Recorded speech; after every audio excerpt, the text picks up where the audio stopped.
Good evening. Tonight, we begin with something ancient yet brutally essential. Visiting a Viking hall, but not as you imagine it. No epic battles or legendary heroes. This time, you will simply be you, an ordinary person, living among wooden longhouses and mead-soaked feasts. So, before you settle in, like the video and subscribe if this truly speaks to you. Now, adjust your light, take a deep breath, and let's journey through the centuries together. You awaken to darkness, thick and almost tangible, pressing against your eyelids as if urging them to remain closed. But there's something else, a pervasive smell that seeps into your consciousness, pulling you from the comforting depths of sleep. It's smoke, not the acrid smoke of destruction, but the ever-present wood smoke that permeates every fiber of existence in this place. Your eyes adjust slowly to the dim interior of the longhouse, where shadows dance across rough-hewn timber walls, stained black from years of hearth fires. This is not your bed, not your time, not your world. This is the 9th century, and you are in a Norse settlement on the eastern edge of what will one day be called Scandinavia. The smoke hangs in layers stratified by warmth, the coolest and densest hovering just above the packed earth floor where you've slept among others. Families, warriors, craftsfolk, all sharing the communal space of the longhouse. Your back aches from the hardness of your sleeping place, a simple wooden platform covered with straw and furs that seemed exotic and interesting when you first laid down, but has left your modern body protesting through the night. The furs smell of their previous owners, both animal and human, a musky, lived-in scent that would have repulsed you in your own time, but here seems merely a fact of existence, like the smoke or the perpetual dampness in the air. Around you, others are stirring, too. Not with the abruptness of alarm-woken modern humans, but with the gradual, almost tidal rhythm of people whose bodies are attuned to natural light cycles. A child coughs nearby. Someone shifts their weight, causing their sleeping platform to creak. Outside, a rooster announces the imminent dawn with surprising clarity, its call piercing through the thick wattle and daub walls. This is how every day begins here, not with the electronic chirping of smartphones or the mechanical precision of digital alarms, but with the organic symphony of human and animal sounds, the crackle of fires being stirred back to life, and the first movements of a community awakening. You sit up slowly, your head nearly brushing the low-hanging herbs and onions suspended from the rafters to dry, tiny forest of roots dangling above the communal sleeping space. A woman across the room is already standing, her silhouette backlit by the central hearth where she stokes the embers from last night's fire. She doesn't acknowledge you, not out of rudeness, but because morning activities follow patterns established over generations. Everyone has their role, their place, their responsibility. You, as a stranger, are simultaneously invisible and conspicuous in your uncertainty. The livestock announces itself next, a chorus of bleating, mooing, and snorting that emanates from the attached byres where the animals have spent the night, their body heat contributing to the warming of the human quarters. In the winter, some animals might even share the main living space, but now, in the milder season, they have their designated section. Still, their smells, hay, manure, warm fur, mingle with the human odors and wood smoke to create the unmistakable olfactory signature of Viking life. You push aside the rough woolen blanket and heavy furs, wincing as your feet touch the cold earth floor. There are no slippers waiting, no bathroom, just steps away. The morning routine here bears little resemblance to the one you've known your entire life.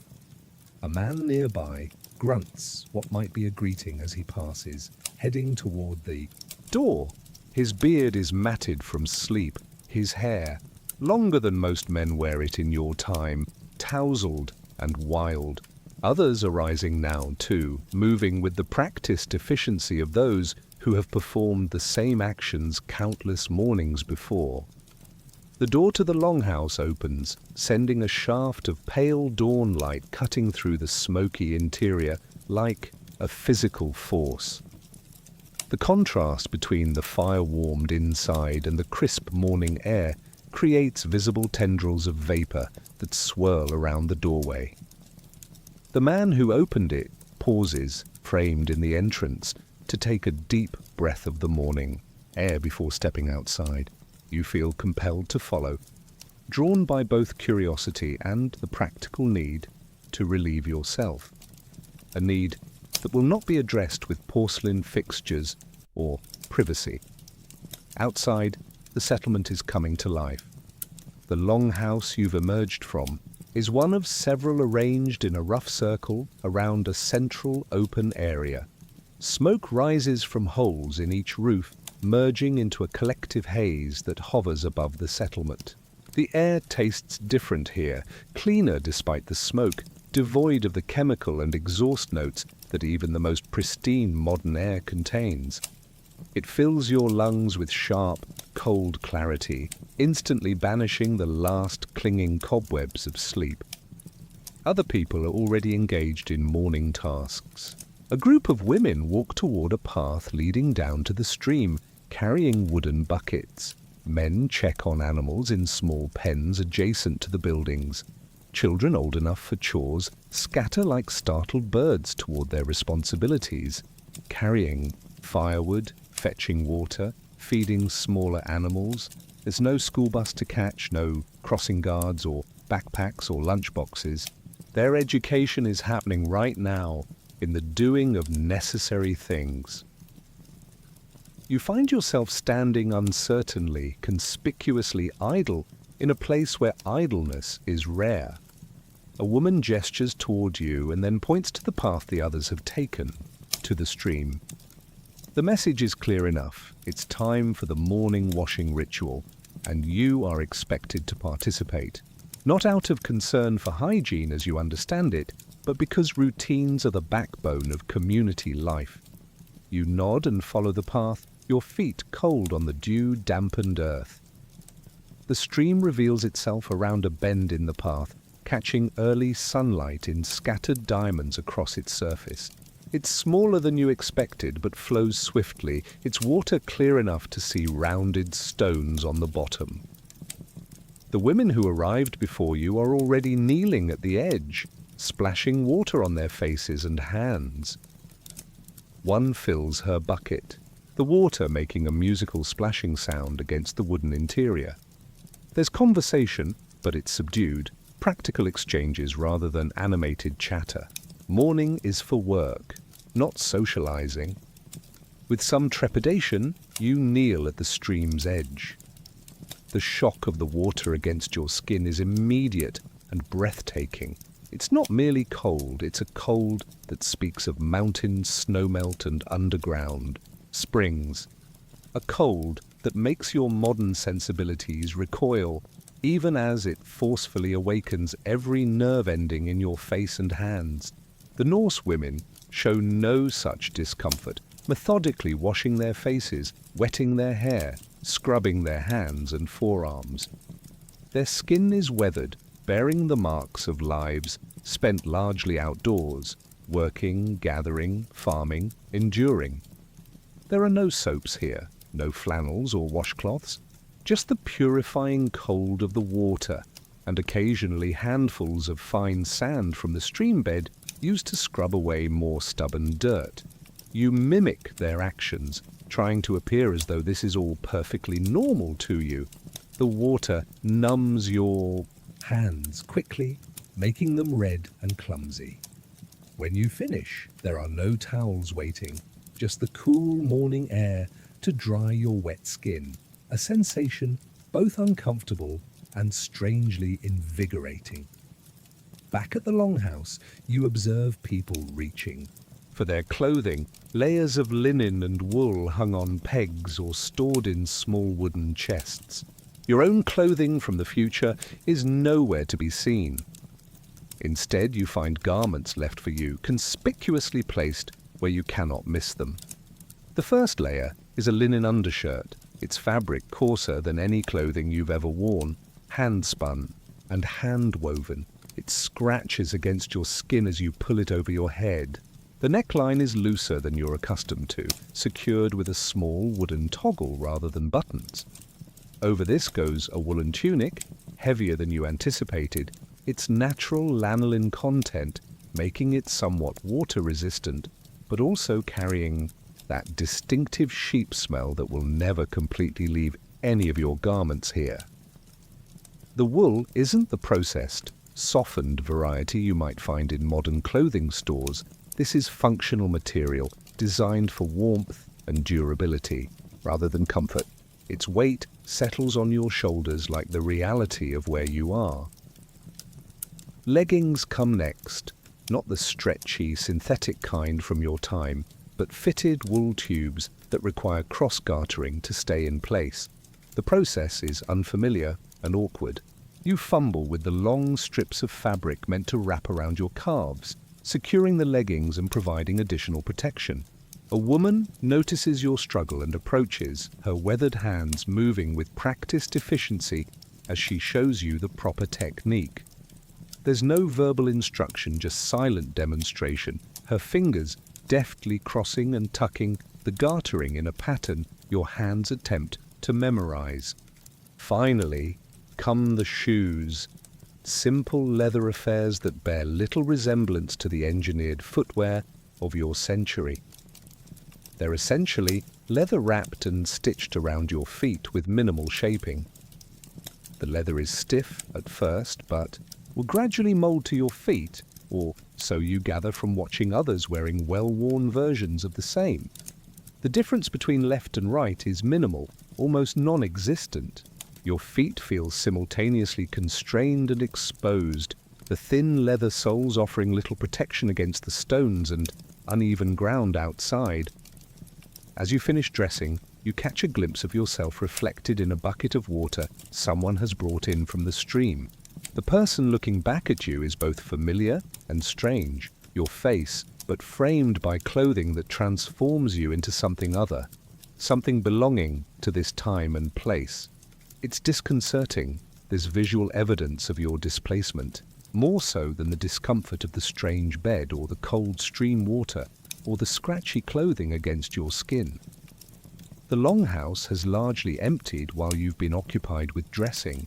Those remaining move with purpose, banking the central fire, preparing implements for the day's work, organizing foodstuffs. A pot hangs above the fire, its contents releasing a smell unlike anything from your time, a combination of grains, herbs, and something else you can't identify. Morning porridge perhaps, but made with ingredients and proportions foreign to your palate. Outside again, you notice more details in the strengthening daylight. The settlement is not as primitive as you might have first assumed. The longhouses show skilled craftsmanship in their construction, with intricately carved posts supporting the entrance to the largest building. Animal pens are well built, the fencing sturdy and practical. Tools visible around the settlement, axes, knives, farming implements, display a level of metallurgical skill that belies the common perception of primitive technology. These people may not have electronics or engines, but they are far from unsophisticated in their mastery of their world. Your contemplation is interrupted by a commotion near the largest longhouse. People are gathering, their body language suggesting something significant is about to happen. You drift closer, curious yet cautious about drawing attention. The crowd parts slightly, revealing a man emerging from the building.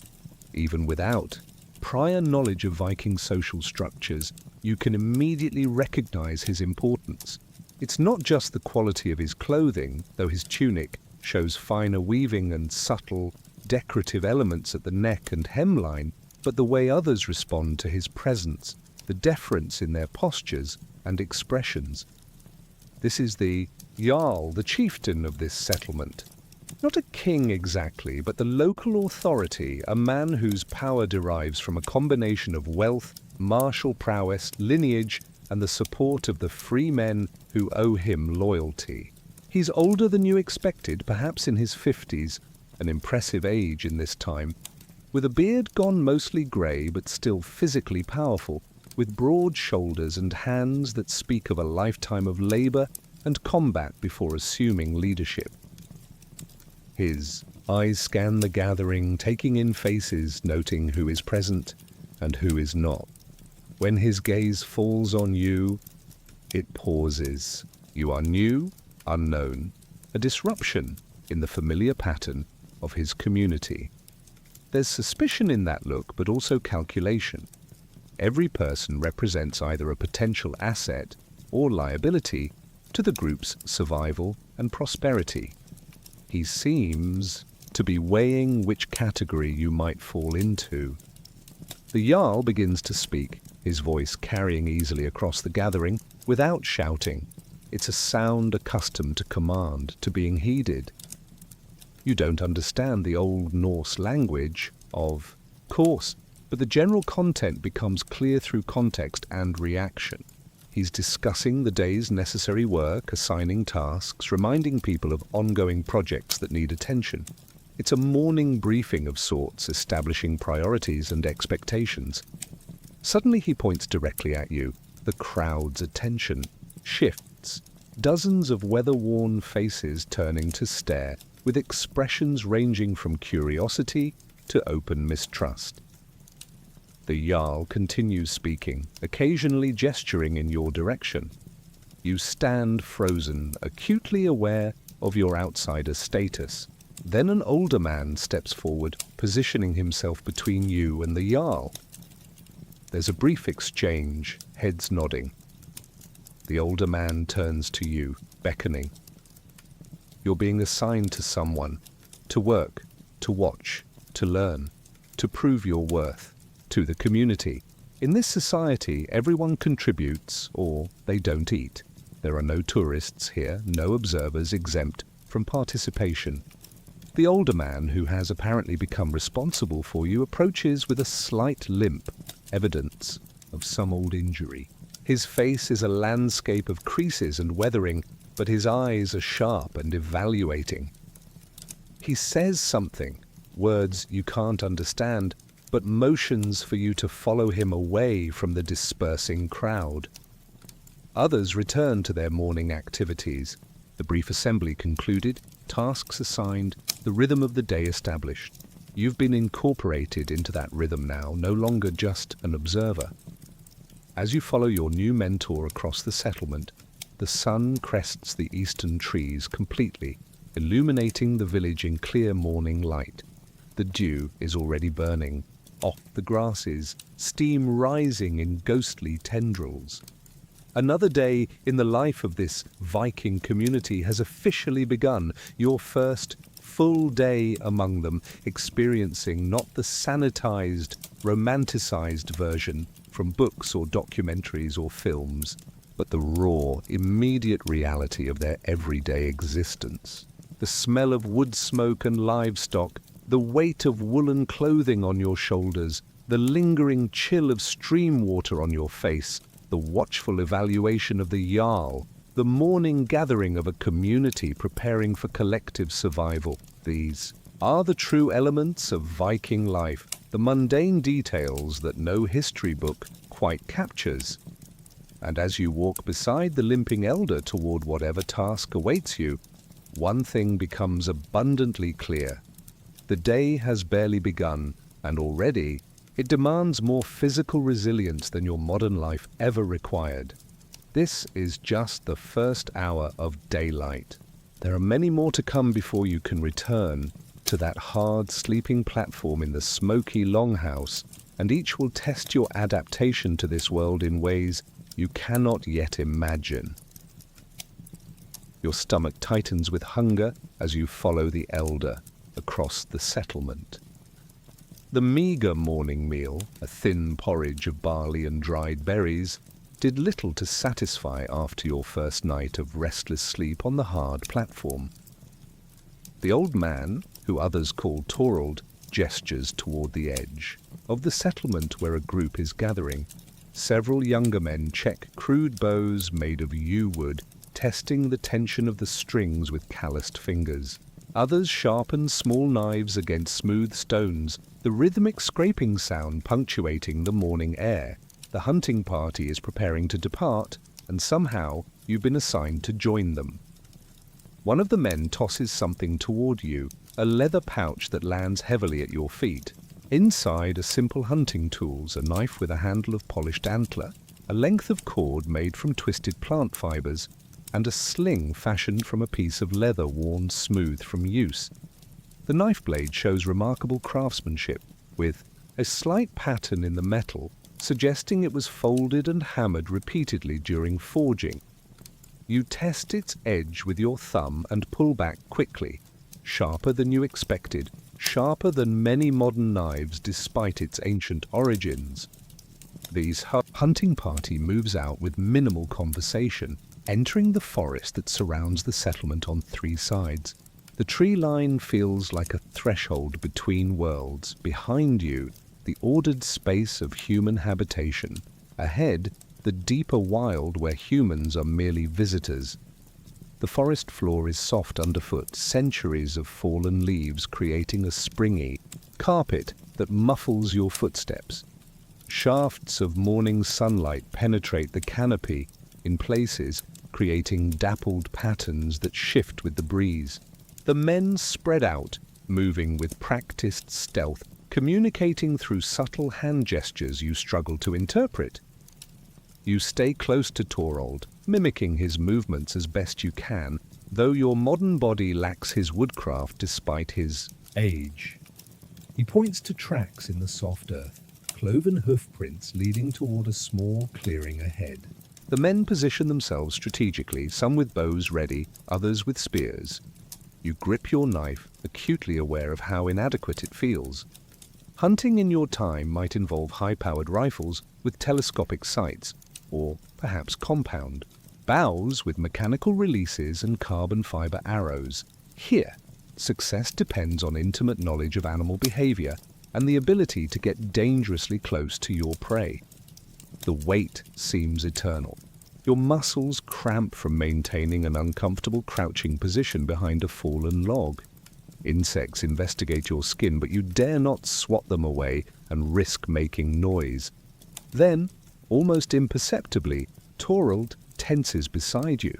Following his gaze, you see movement at the edge of the clearing. A young deer stepping cautiously into the open space. It pauses, nose twitching, ears rotating like radar dishes, scanning for danger. The moment stretches, the deer seemingly frozen in, place the hunters equally motionless. The bowstring's snap breaks the silence, followed almost instantly by the deer's startled leap. But the arrow has found its mark, burying itself behind the animal's shoulder. The deer bounds away, crashing through underbrush, but the hunters follow at a measured pace. They know what you soon learn. The wounded animal won't go far. You find it less than 100 paces away, collapsed on its side, sides heaving with increasingly shallow breaths. One of the men approaches calmly, draws his knife, and with a quick, practiced movement, ends the animal's suffering by cutting its throat. There's no sport in this, no trophy to be mounted, just the serious business of feeding the community. What follows disturbs your modern sensibilities, yet fascinates in its practicality. The men efficiently field-dress the deer, removing the internal organs, setting aside those considered valuable, the liver, heart, and certain other parts that will be eaten first. The blood is collected in a wooden bowl, not wasted. Nothing usable is left behind.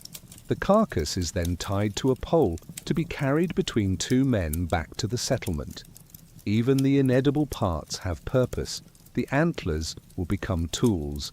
The hide, tanned for leather, the bones crafted into needles, combs, dice, or game pieces. In this world, an animal gives its life not just for meat, but for dozens of essential items. The hunting party returns successful, but your day's involvement with food is just beginning. Back at the settlement, the real work of food preparation unfolds. Women oversee the butchering, their knives moving with precision born of necessity and experience. The deer is just one component of the day's sustenance. Around the central cooking area, other activities are in progress.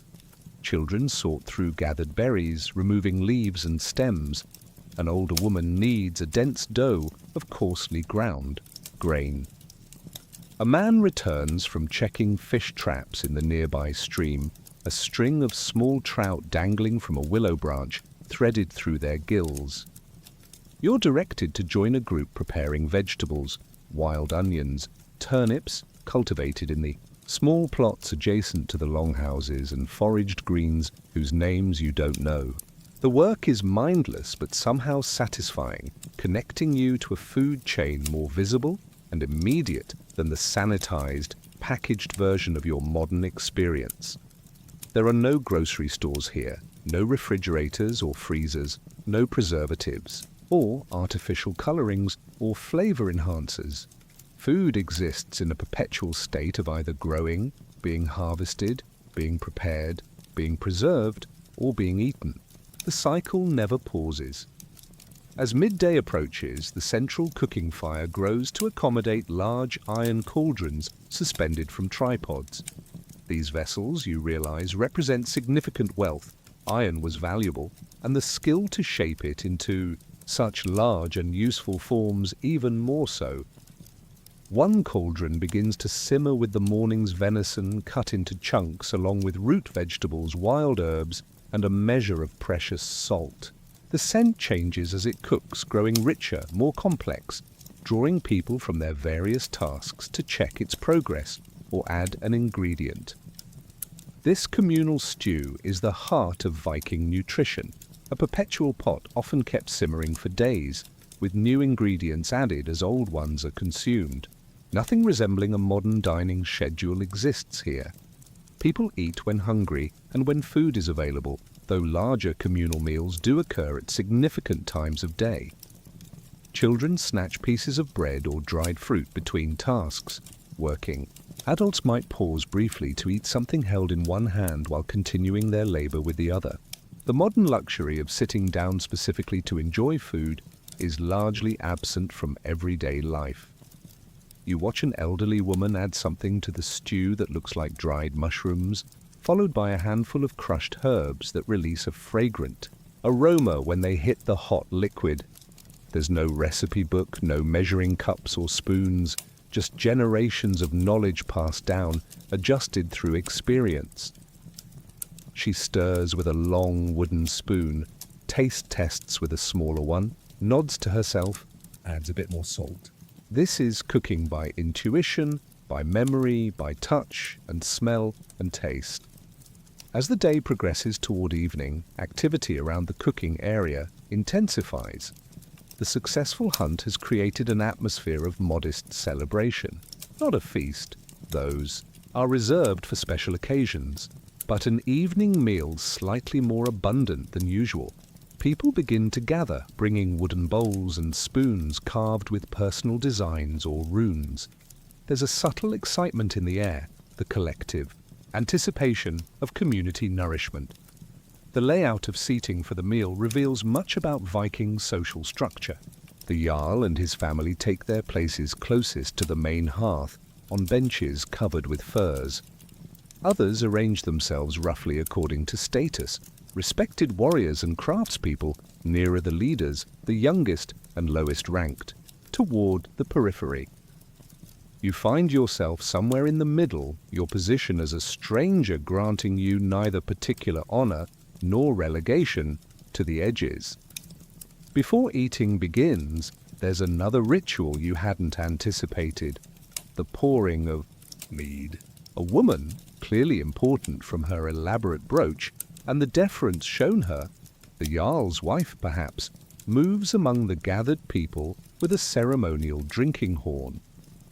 She begins with the Jarl, offering the horn with both hands, and specific, words that sound formal, ritualized.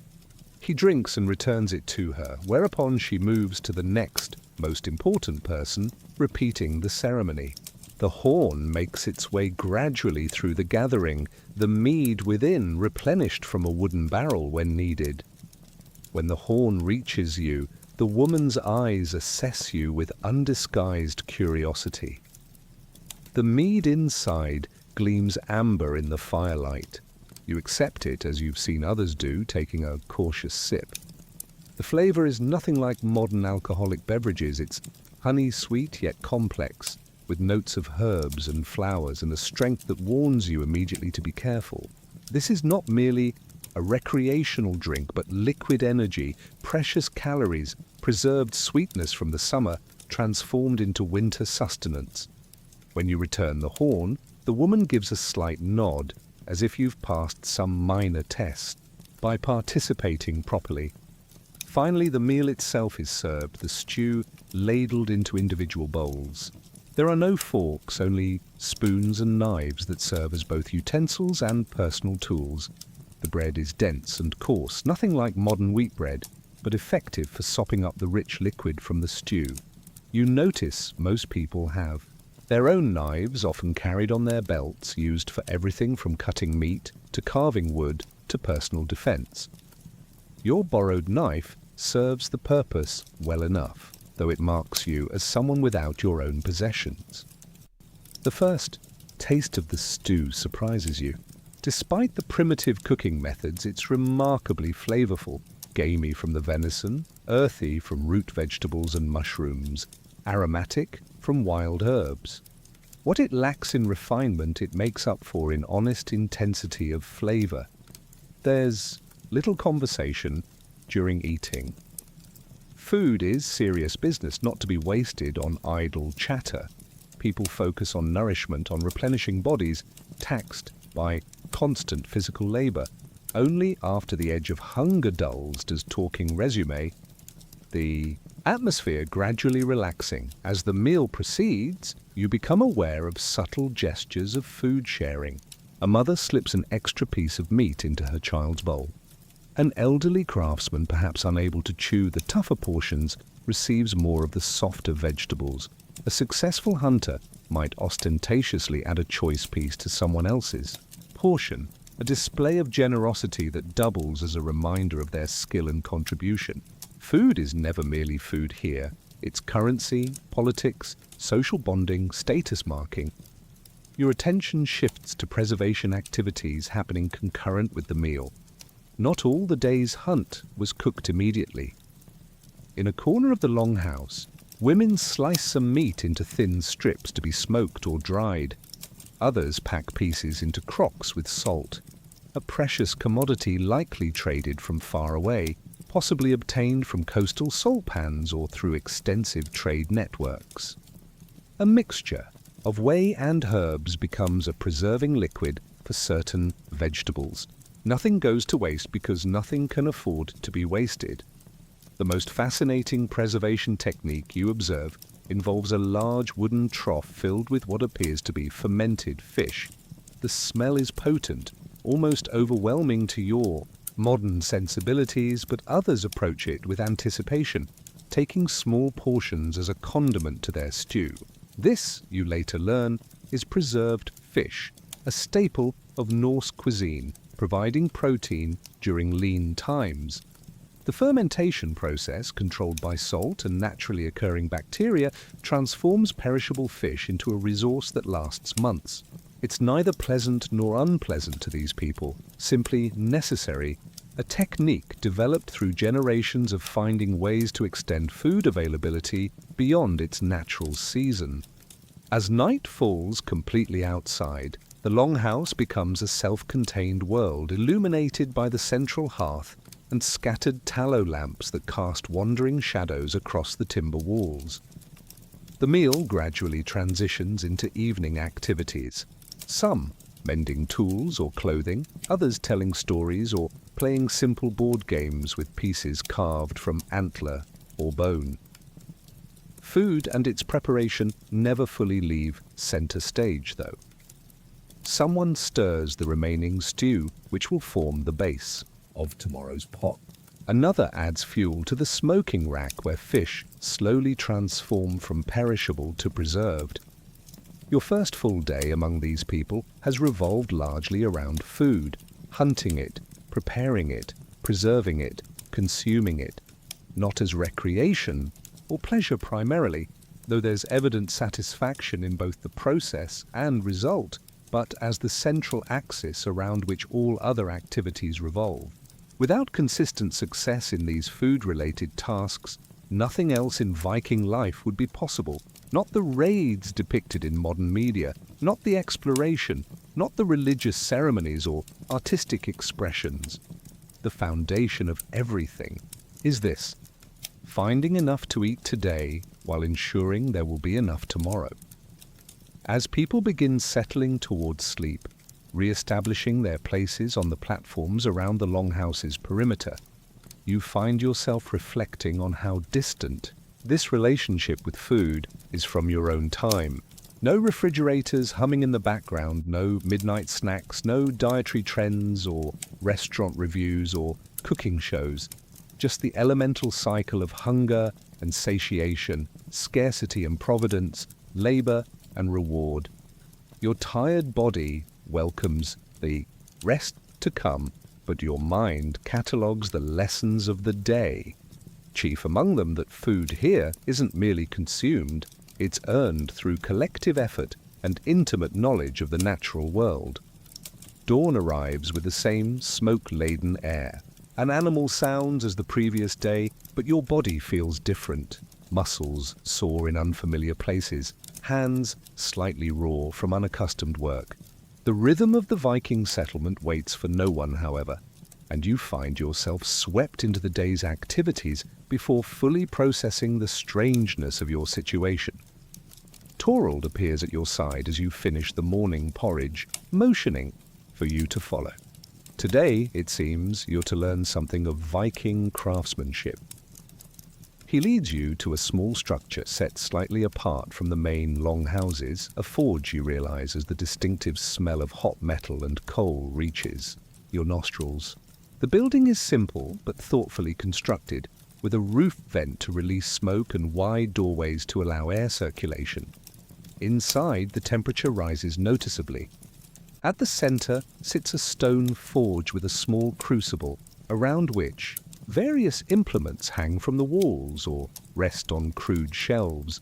Hammers of different sizes, tongs with long handles, punches, files, and other tools whose purposes you can only guess. A barrel of water stands in one corner, its surface occasionally disturbed by rising bubbles from whatever might be cooling beneath. The smith himself is unexpectedly lean, not the burly stereotype from films, but wiry, with arms corded with the specific muscles developed through years of precise, repetitive motions. His beard and hair are singed in places, his forearms marked with small burns and scars. He doesn't smile when you enter, merely assesses you with a glance before returning to heating a piece of metal in the glowing coals. Torald exchanges words with the smith, who grunts in apparent agreement. The older man then turns to you, pointing at the forge and then at yourself. The message clear even without shared language. Today you will learn something of metalworking. The smith continues his work, ignoring you for the moment. You watch as he removes a glowing orange piece of iron from the fire with long tongs, places it on an anvil worn smooth from years of use, and begins hammering with methodical precision. Each strike sends a shower of sparks into the air, small stars that die almost instantly. The sound is hypnotic, a steady, ringing rhythm that seems to resonate through the small space. The smith doesn't rush, doesn't hesitate, each blow landing exactly where intended. Gradually, the formless lump transforms, flattening, extending, beginning to resemble a blade. When the metal cools to a dull red, he returns it to the coals, working a bellows to intensify the heat. The process repeats: heat, hammer, shape, reheat. A cycle ancient when the Vikings were ancient, one of humanity's oldest technologies. Eventually he beckons you closer.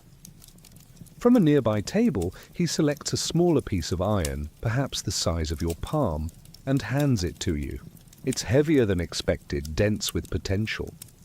He points to the forge, then to the piece, then to you. You're to create something, a small knife, you gather from his gestures. Under his critical eye, you place the metal among the coals, mimicking his earlier movements with the bellows. The transformation of the iron is mesmerizing. As it heats, the color shifts from gray to red to orange to a near white that hurts your eyes to look at directly. The smith nods when it reaches the proper temperature, and you carefully extract it using the tongs he hands you. At the anvil, your first hammer strike is tentative, uncertain. The metal barely deforms and the smith makes a disapproving sound. He demonstrates again, confident, deliberate strikes. Your next attempts improve, though your arm quickly tires from the unfamiliar exertion. What seemed effortless when the smith did it reveals itself as demanding, skilled labor. The metal cools quickly, requiring repeated heating. Each cycle allows only a limited time to shape the workpiece before it must return to the forge. It's a conversation between craftsman and material, conducted through fire and force, with limited time for each exchange. Hours pass in this rhythm, your awareness narrowing to the immediate tasks, working the bellows, monitoring the color of the heated metal, striking while the iron is literally hot, adjusting your grip on unfamiliar tools. The smith offers minimal guidance, mostly through demonstrations and the occasional correction of your technique with a calloused hand, adjusting your position or the angle of your strike. There's no classroom instruction here, no textbooks or diagrams, just observation, imitation, correction, repetition. By midday, what emerges from your efforts barely resembles a knife, more a misshapen metal tongue with a crude point. Yet there's an undeniable satisfaction in having transformed raw material into something with purpose, however imperfect. The smith examines your work with a critical eye, grunts what might be grudging approval, then takes the piece from you. With a few expert blows and adjustments, he refines your crude creation into something more recognizable, still simple, but balanced, functional. The final steps are equally fascinating. The blade must be hardened through careful heating and rapid cooling in the water barrel, a process that fills the small forge with a distinctive hiss and cloud of steam. Then comes grinding against a stone wheel powered by a foot pedal, creating an edge that, while not razor sharp, will certainly cut. Finally, the smith fits a simple handle of antler to the tang, securing it with a mixture of resin and fiber that will harden to create a permanent bond. When he hands you the finished knife, the transaction carries unexpected weight. This is not just a tool, but a symbol of community acceptance, something created by your hands with considerable help that marks your transition from complete outsider to someone with a place, however tentative, in the settlement's productive life. You sense that such integration through useful work is the only way to truly exist in this world, where survival depends on each person's contribution. Your experience at the forge represents just one facet of Viking craftsmanship, as you discover that afternoon when Torald leads you to the shore of a nearby fjord where several men work on a ship. Not the dramatic longship of your imagination, with dragon-headed prow and rows of shields along the gunwales, but a smaller vessel, clearly meant for coastal waters and perhaps carrying goods rather than warriors. Still, the skill evident in its construction is remarkable. The shipwrights work without blueprints or power tools, yet the vessel's lines are graceful, its symmetry impressive to your modern eye. They use a method you later learn is called clinker building, where overlapping planks create a hull both strong and flexible enough to withstand rough seas. Each plank must be shaped by hand, steamed to achieve the necessary curve, then secured with iron rivets, products of forges like the one you've just left. Toral gestures for you to assist, and soon you find yourself assigned to what seems the simplest task, holding planks in position while more skilled workers secure them. Even this proves challenging. The wood is heavy, your position awkward, and maintaining exact placement critically important. Your arms begin to shake with fatigue, but you dare not let go until the section is properly fastened. The other workers acknowledge your effort with nods, perhaps surprised that a stranger would exert themselves so earnestly in communal labor. What strikes you most is the organic way skills transfer through the group. Young apprentices work alongside, masters absorbing knowledge not through formal instruction but through proximity and necessity.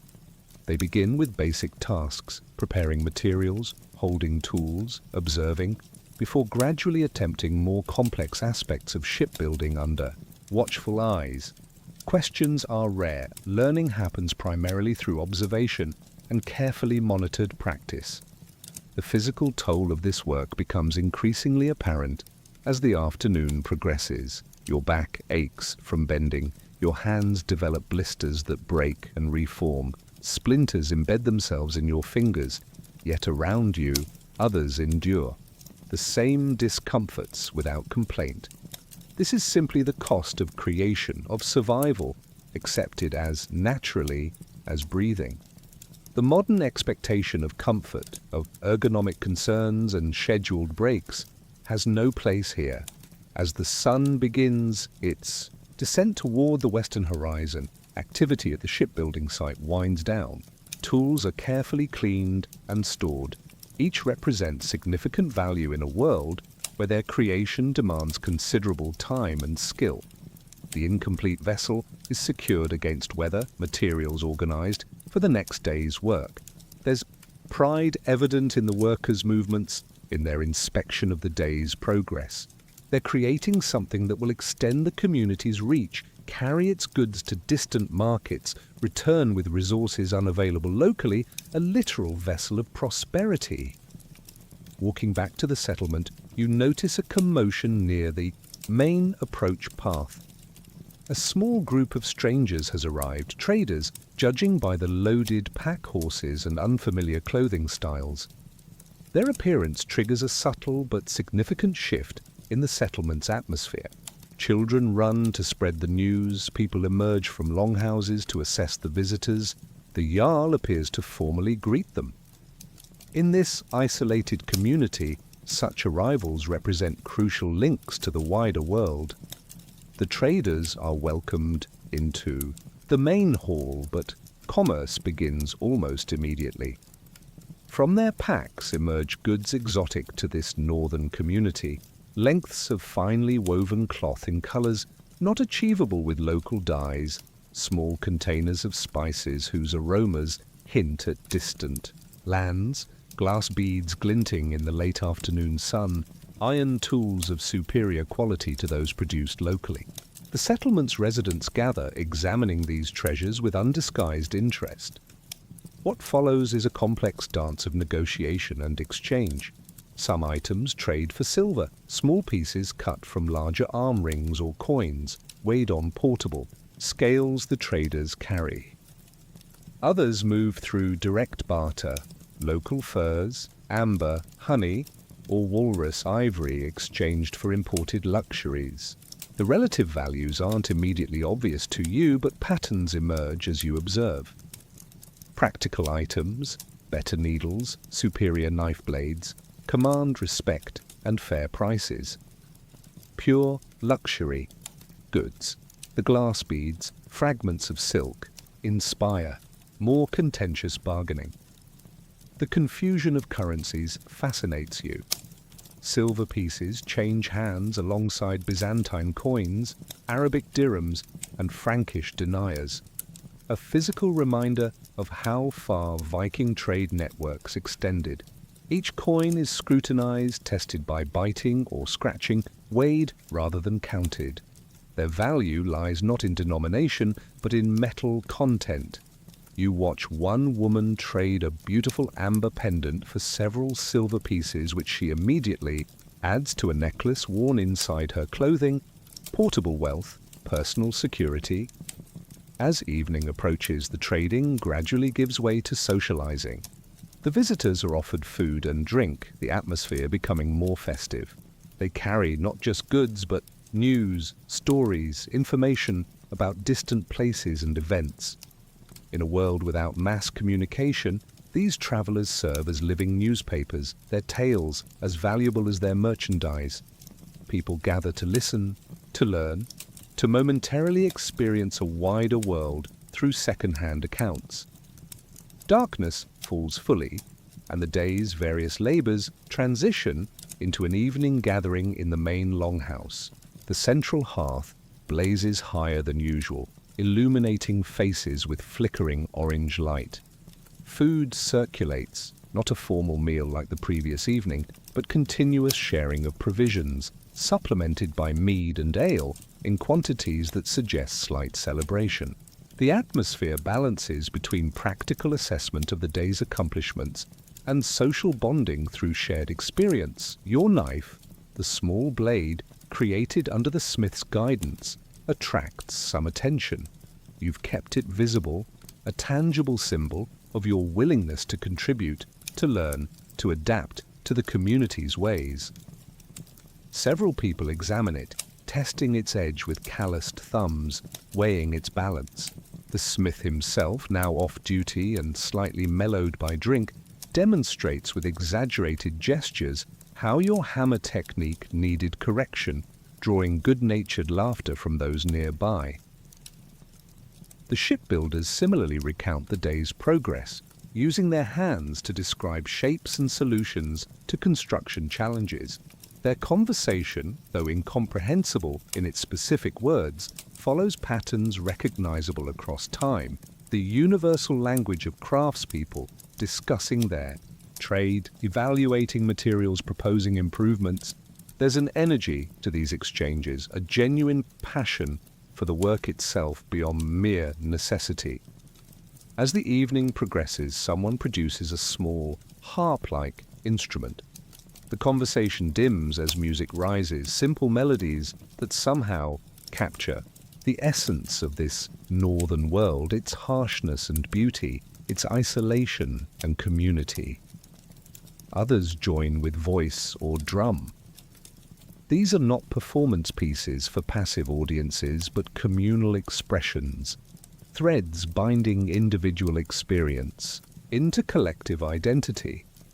What strikes you most about this gathering is how it organically integrates work and social life. The day's labors, forging, shipbuilding, trading, flow naturally into evening reflection and planning for tomorrow. People move between discussions of technique, materials, weather predictions, all while sharing food and drink. There's no clear division between work time and leisure time as in your modern experience, just the continuous rhythm of community life under different light. Eventually, exhaustion from the day's physical demands begins to claim people. They drift towards sleeping platforms in small groups or individually, conversations trailing into silence, preparations for rest minimal by modern standards. Your own body, unaccustomed to such sustained exertion, craves sleep with an intensity that surprises you. The knife you helped create rests against your chest as you settle onto your assigned space, a small talisman of belonging in this world so distant from your own. Before sleep claims you completely, final observations filter through your fatigue.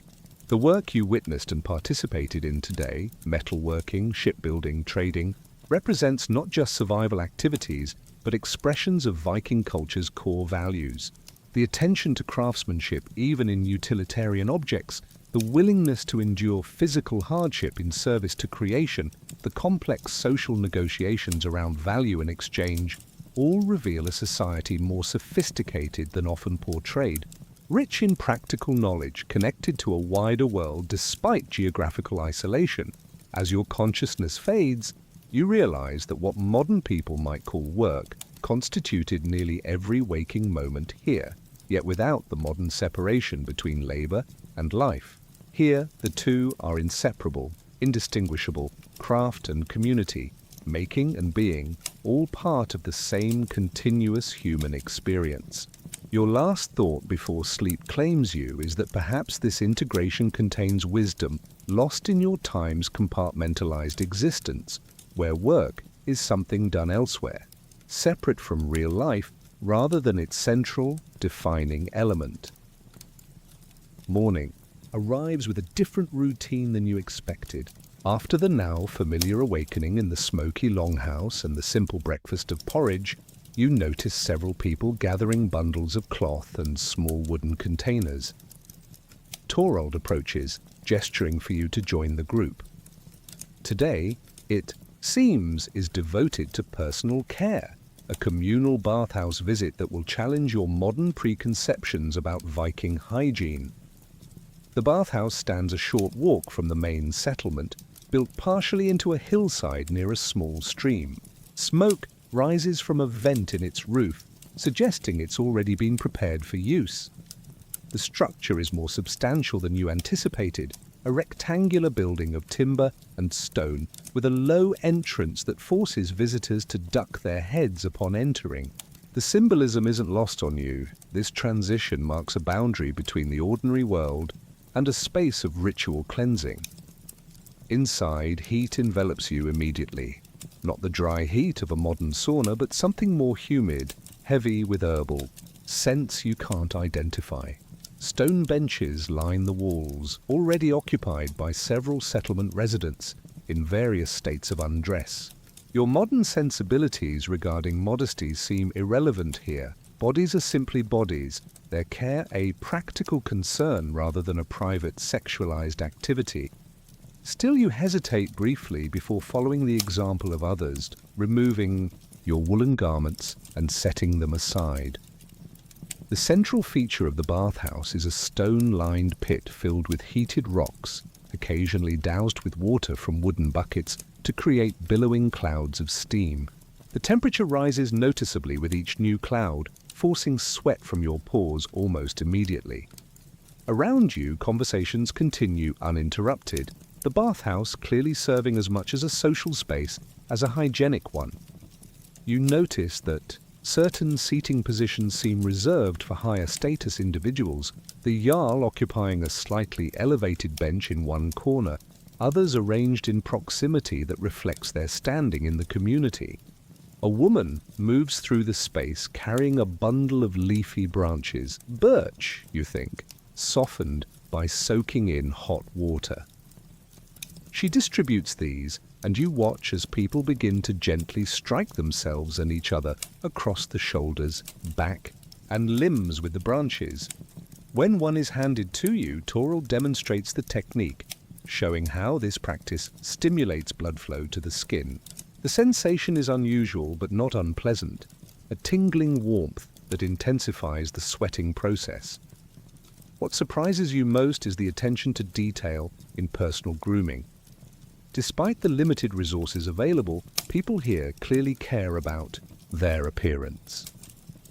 You observe men carefully trimming their beards with small, sharp shears. Women comb their hair with intricately carved bone or antler combs, sometimes braiding it in complex patterns.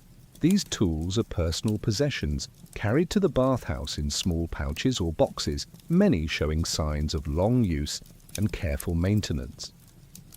One older man unpacks a set of small implements from a leather roll, ear spoons for removing wax, tweezers for extracting splinters or unwanted hair, tiny knives for trimming nails. The craftsmanship of these items belies the common perception of Vikings as unconcerned with personal grooming. Each tool shows careful design for its specific purpose, some decorated with simple patterns or runes, suggesting their valued possessions, rather than mere utilitarian objects. After the intense sweating session, people begin to leave the bathhouse in small groups, heading toward the nearby stream.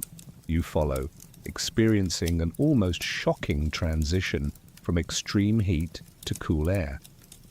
At the stream, the ritual continues with a complete immersion in the cold water.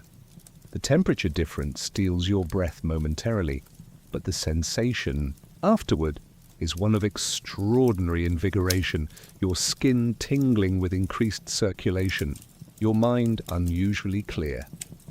Back in the bathhouse for a second round of heat, you notice small containers being opened, wooden or horn vessels containing what appear to be oils or salves. These are shared among close family members or friends, applied to skin dried and cracked from exposure to harsh weather, or worked into hair to condition it. The scents are herbal, some reminiscent of modern products, but others entirely unfamiliar. One woman notices your interest and offers a small amount of her mixture, a pale yellow substance that, when applied to your weather-chapped hands, provides immediate relief and a pleasant scent of something like lavender mixed with pine. The communal nature of this bathing ritual reveals subtle aspects of Viking social structure, invisible in other contexts. Here, physical proximity creates opportunities for quiet conversation, for the sharing of concerns or news too personal for the main longhouse. You observe mothers inspecting children's heads for lice, friends helping each other apply medicinal salves to hard-to-reach places, elders receiving assistance with tasks their aging bodies make difficult. There's an intimacy to these interactions that contrasts with the more formal social arrangements outside the bathhouse. As the bathing session winds down, you become aware of a more troubling aspect of medieval hygiene. Despite the cleanliness achieved through sweating and washing, certain problems remain endemic. You notice several people bearing the distinctive raised trails of parasitic infections on their skin, likely scabies or similar conditions. Others show fungal patches, particularly on feet and between fingers. These are treated with various pastes and ointments, their effectiveness unclear to your modern assessment. The most common affliction seems to be lice, judging by the attention paid to hair inspection and treatment. Fine-toothed combs are used to physically remove the parasites, sometimes followed by applications of strong-smelling oils that presumably help repel reinfestation. The communal living arrangements of the longhouse make such infestations nearly impossible to eliminate completely. You realize that certain physical discomforts simply represent the background condition of existence here, accepted with the same stoicism as weather and seasonal food variations. Returning to the settlement after the bathhouse visit, you notice people dressed in their cleaner garments, many with freshly braided hair or trimmed beards. The difference is subtle but significant, not the dramatic transformation of a modern shower, makeup application, and complete clothing change, but a refreshed version of the same basic appearance. What might seem minimal by your standards clearly represents meaningful self-care here, a way of maintaining dignity and social standing within material constraints. The afternoon brings another revelation about Viking appearance consciousness. When you observe several people applying a substance to darken their eyelids, a primitive form of kohl that accentuates their eyes against fair Nordic skin. Others use red ochre to add color to lips or cheeks. These practices aren't universal, seemingly reserved for higher status individuals or special occasions, but they definitively contradict the stereotype of Vikings as unconcerned with aesthetics. Most fascinating is an interaction you witness between a young warrior and an older man skilled in tattooing. Using needles of bone or metal and pigments derived from soot mixed with other materials, the older man adds to an intricate pattern already decorating the younger's arm. The process is clearly painful, but endured stoically. The resulting design, not merely decorative but symbolically meaningful, marking accomplishments or significant events in the bearer's life. The permanent modification of the body serves as both personal history and public identity marker. Later, you're invited to observe the preparation of a bride for her wedding the following day. The level of attention to her appearance astounds you. Her hair washed with special mixtures to enhance its shine, then elaborately braided and intertwined with threads of prized colors. Female relatives gather to help her dress in her finest garments, adorned with small brooches that represent significant family wealth. Heated metal implements are used to create precise waves in sections of her hair, a technique requiring considerable skill to avoid burning. The most striking element of her preparation is the attention paid to her teeth. Using a mixture of herbs and abrasives, they are carefully cleaned and polished, the woman enduring considerable discomfort in the process. This emphasis on dental appearance contradicts modern assumptions about medieval oral hygiene. While certainly not equivalent to modern dentistry, there's a clear understanding of the social importance of reasonably well-maintained teeth, particularly for significant life events. As evening approaches, you notice how the day's hygiene activities have subtly transformed the community's appearance. People move differently when freshly bathed and groomed, postures slightly more upright, interactions marginally more formal. Physical cleanliness achieved through considerable effort given the available resources clearly carries social and psychological benefits recognized across centuries. The shared experience of the bathhouse has also refreshed social bonds, conversations, flowing more easily during the evening meal, laughter more readily offered. Your own body feels different after the day's experiences, skin smoother from exfoliation, muscles more relaxed from the heat therapy, senses somehow more alive from the contrasting temperature exposures. While lacking the products and technologies you take for granted, the Viking approach to personal care has achieved results that, if not identical to modern hygiene, serve many of the same purposes: cleanliness, comfort, social presentation, and the psychological uplift of self-care. What stays with you most as the community settles for the night is the realization that appearance consciousness is not a modern development but a human constant expressed through available means in every era. The Viking attention to grooming tools, their development of specific products for skin and hair care, their use of cosmetics and permanent body decoration, all reveal a society for whom personal presentation held significant value, integrated into their practical, survival-focused existence rather than separated as a superficial concern. As you settle onto your sleeping platform, now more familiar though no more comfortable than on your first night, you notice the small bone comb given to you during the day's activities.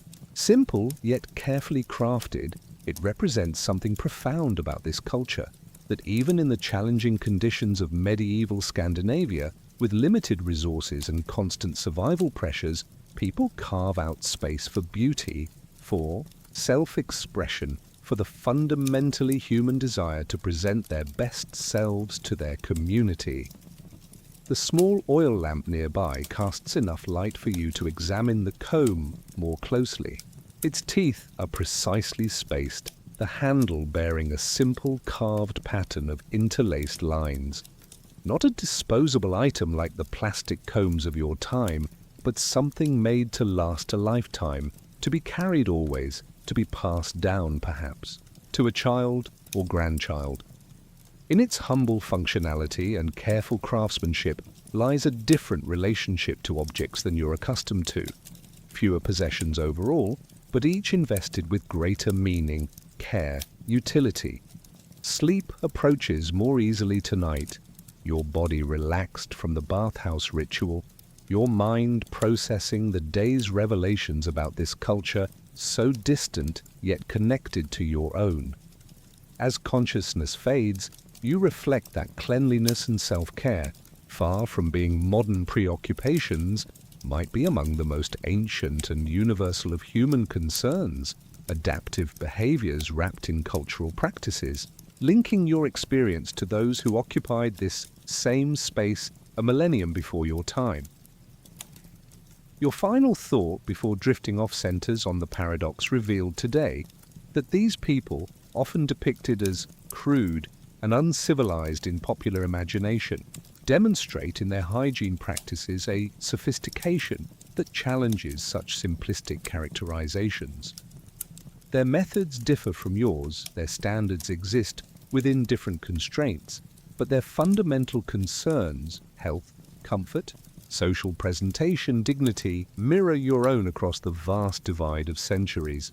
In this realization lies a profound connection, bridging time through shared human experience. The day begins differently, with an unusual tension permeating the settlement. Something has happened, or will happen, that disrupts the normal rhythm of work and meals. You notice people speaking in hushed tones, glancing toward the Jarl's longhouse where several elders have gathered since before dawn. Torald finds you, his weathered face more solemn than usual. Through gestures and the few Norse words you've begun to understand, he indicates you should follow him to a clearing beyond the main settlement.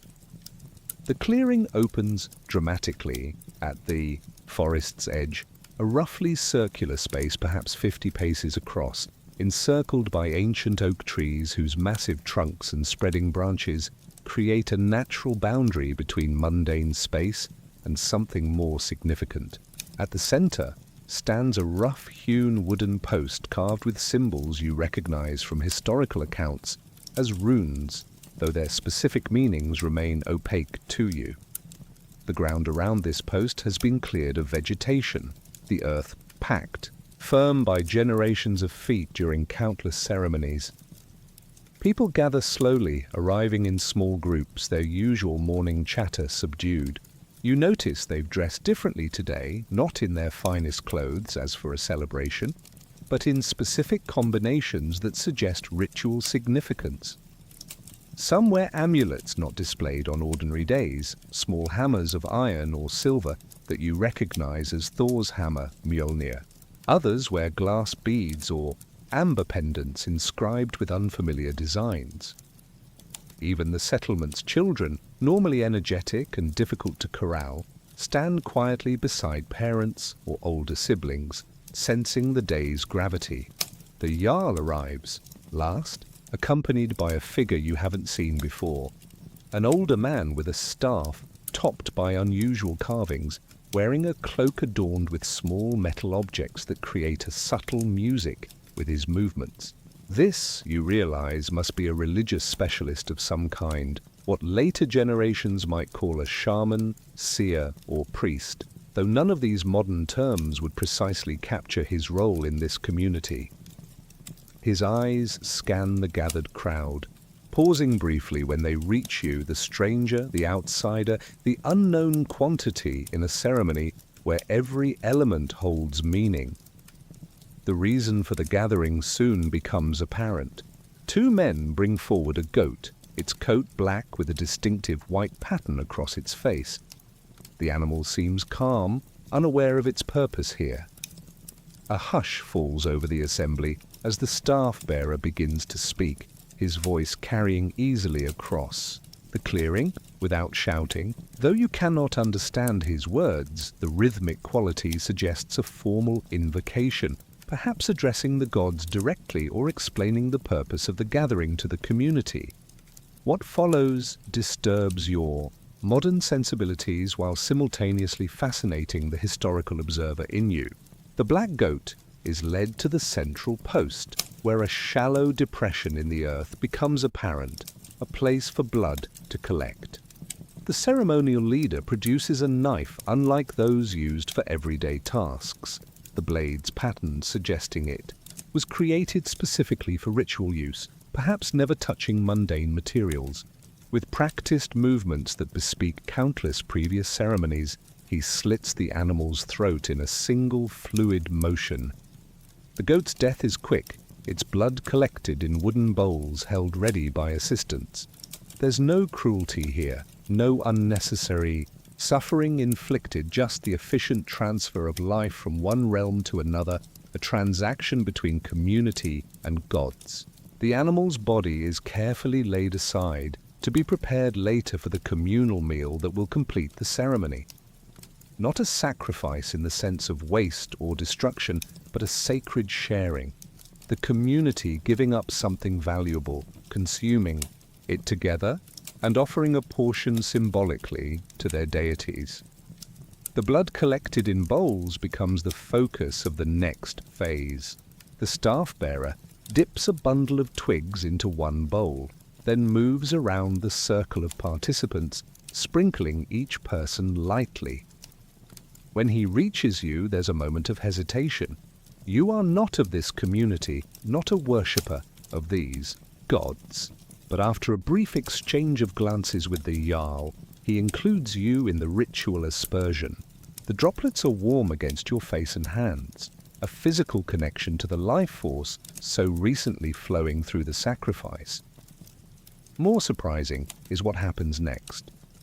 Rather than disposing of the remaining blood, certain community members approach to have specific runes painted on their foreheads or hands, notably warriors preparing for a journey, a woman who appears to be pregnant, and a child recently recovered from illness. The blood serves as a conditional blessing, a marking of those in need of particular divine attention. The ritual practices before you represent not primitive superstition, but a sophisticated system connecting human needs to perceived cosmic forces. As the formal ceremony concludes, the community transitions to preparation of the sacrificial meal. The goat is skillfully butchered, no part wasted. Certain portions, the heart, liver, and specific cuts of meat, are set aside, eventually placed in the fire as offerings directly to the gods. The remainder is prepared for cooking, supplemented by bread, vegetables, and mead, contributed by community members. This communal meal constitutes not merely the conclusion of the ceremony, but an integral part of it, the shared consumption that completes the sacred circle of giving and receiving. While these preparations progress, you find yourself approached by an elderly man known for his storytelling abilities. The settlement's skald recognizes your outsider curiosity and, perhaps taking pity on your incomprehension, begins to explain through a combination of simple words, gestures, and occasional drawings in the dirt the basic structure of Norse religious understanding. His narrative ability transcends the language barrier, bringing to life the cosmology that frames every aspect of daily existence for these people. He describes Yggdrasil, the world tree, its branches and roots, connecting 9 realms, including Midgard, the human world, and Asgard, realm of the Aesir gods. He mimes the rainbow bridge Bifrost linking these worlds, acts out the personalities of major deities, wise one-eyed Odin, mighty Thor with his hammer, crafty Loki whose nature defies simple categorization. His performance is not merely educational, but devotional. Each divine story told with the respect of a believer, while acknowledging the all too human qualities of these powerful beings. What strikes you most is how thoroughly this religious framework permeates everyday thinking. The old storyteller doesn't present these as abstract myths or separate beliefs, but as fundamental realities that explain everything from weather patterns to human psychology to historical events. The gods and other supernatural beings are not remote figures but active participants in human affairs, sometimes visible in natural phenomena, dreams, or unusual occurrences.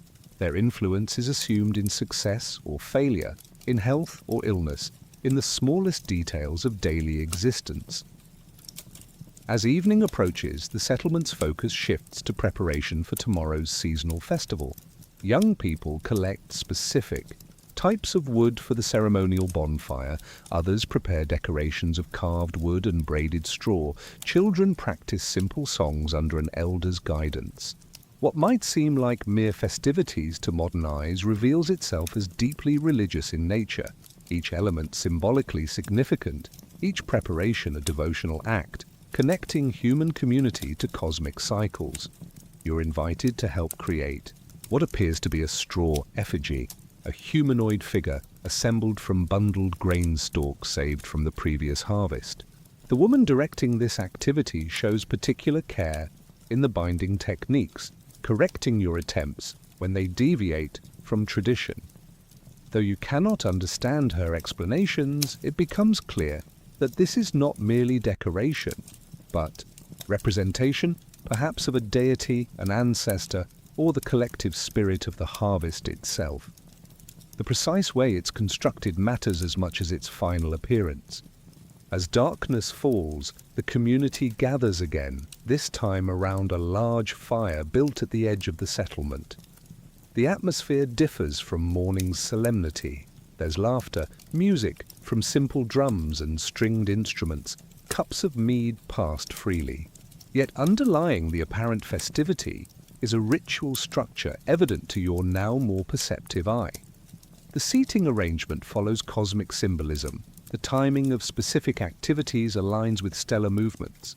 The fire's placement and construction adhere to traditional parameters. What unfolds through the night is a complex ceremony, bridging religious observance and community cohesion. Stories told by the skald near midnight recount the gods' mighty deeds, their struggles against chaotic forces, their gifts to humanity. These narratives reinforce shared values and collective identity while simultaneously honoring divine powers. Certain tales prompt ritual responses from listeners, spoken phrases at specific points, symbolic gestures, moments of absolute silence. Even what appears to be entertainment serves sacred purposes. The night-long ritual tests your endurance. Accustomed to climate-controlled environments and regular sleep schedules, you find yourself challenged by hours in the variable spring night air, by smoke that shifts with the wind, by the expectation of continued participation despite growing fatigue. For the Norse around you, this physical endurance constitutes part of the devotional act, a small sacrifice of comfort demonstrating commitment to both community and gods. Near dawn, when stars fade from the lightening sky, the ceremony reaches its climax. The Jarl and the staff-bearer lead a procession to a nearby hill, where participants watch for the sun's first appearance. When golden light finally breaks the horizon, a collective sound rises from the gathered community. Not quite a cheer, not quite a prayer, but something between, acknowledging the sun's return as both natural phenomenon and divine blessing. You feel the power of this moment despite your modern understanding of astronomy. Something in the shared anticipation and collective relief speaks to deeper human needs, transcending specific belief systems. Returning to the settlement as full, daylight establishes itself. People disperse to catch brief rest before daily work resumes. The religious observance doesn't create a holiday from necessary tasks. Animals still need tending, food requires preparation, children need supervision. Yet there's a distinction in how these activities are approached today, a sense that even mundane work participates in the sacred rhythm established by the ceremonies. Prayers, or short invocations, accompany the beginning of tasks. Small offerings, a pinch of flour, a drop of mead, mark transitions between activities. What remains with you as the day progresses is a deepening understanding of how thoroughly religious consciousness permeates Viking existence. There is no secular realm separate from sacred concerns, no activities considered outside divine interest or influence. The god's presence is assumed in success or failure, in health or illness, in weather patterns and human emotions alike. This integration, so different from modern compartmentalization of religious observance, creates a coherent worldview where everyday actions carry cosmic significance. More surprising is how this religious framework, rather than promoting fatalism, encourages practical engagement with life's challenges. The Norse relationship with their gods resembles a partnership more than simple subordination. Humans do their utmost through skill and effort. The gods may assist those who demonstrate courage and capability. Divine favor doesn't replace human action but potentially amplifies it. Offerings and observances represent not mere supplication but reciprocal exchange, gifts given in acknowledgement of gifts received, maintaining balance between realms. As you settle towards sleep that night, physically exhausted from the extended ceremonies yet mentally stimulated by new understanding, you reflect on how differently these people conceive their place in existence compared to modern perspectives. Their world pulses with presence and meaning, every natural feature potentially animate, every unusual occurrence significant. The forest isn't merely trees, but possibly home to Landvetir, land spirits requiring respect. The thunder isn't atmospheric discharge, but Thor's hammer striking. Dreams aren't merely neural activity, but sometimes messages from gods or deceased ancestors. This animistic awareness creates a profound sense of connection to the natural world, an integration with cosmic patterns that modern secularism struggles to provide.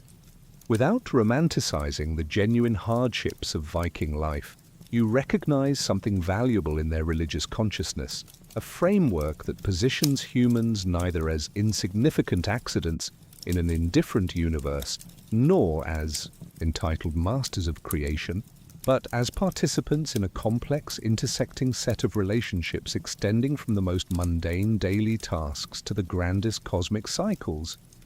Your last thoughts before sleep claims you center on how thoroughly you've been included in the days, observances despite your outsider status.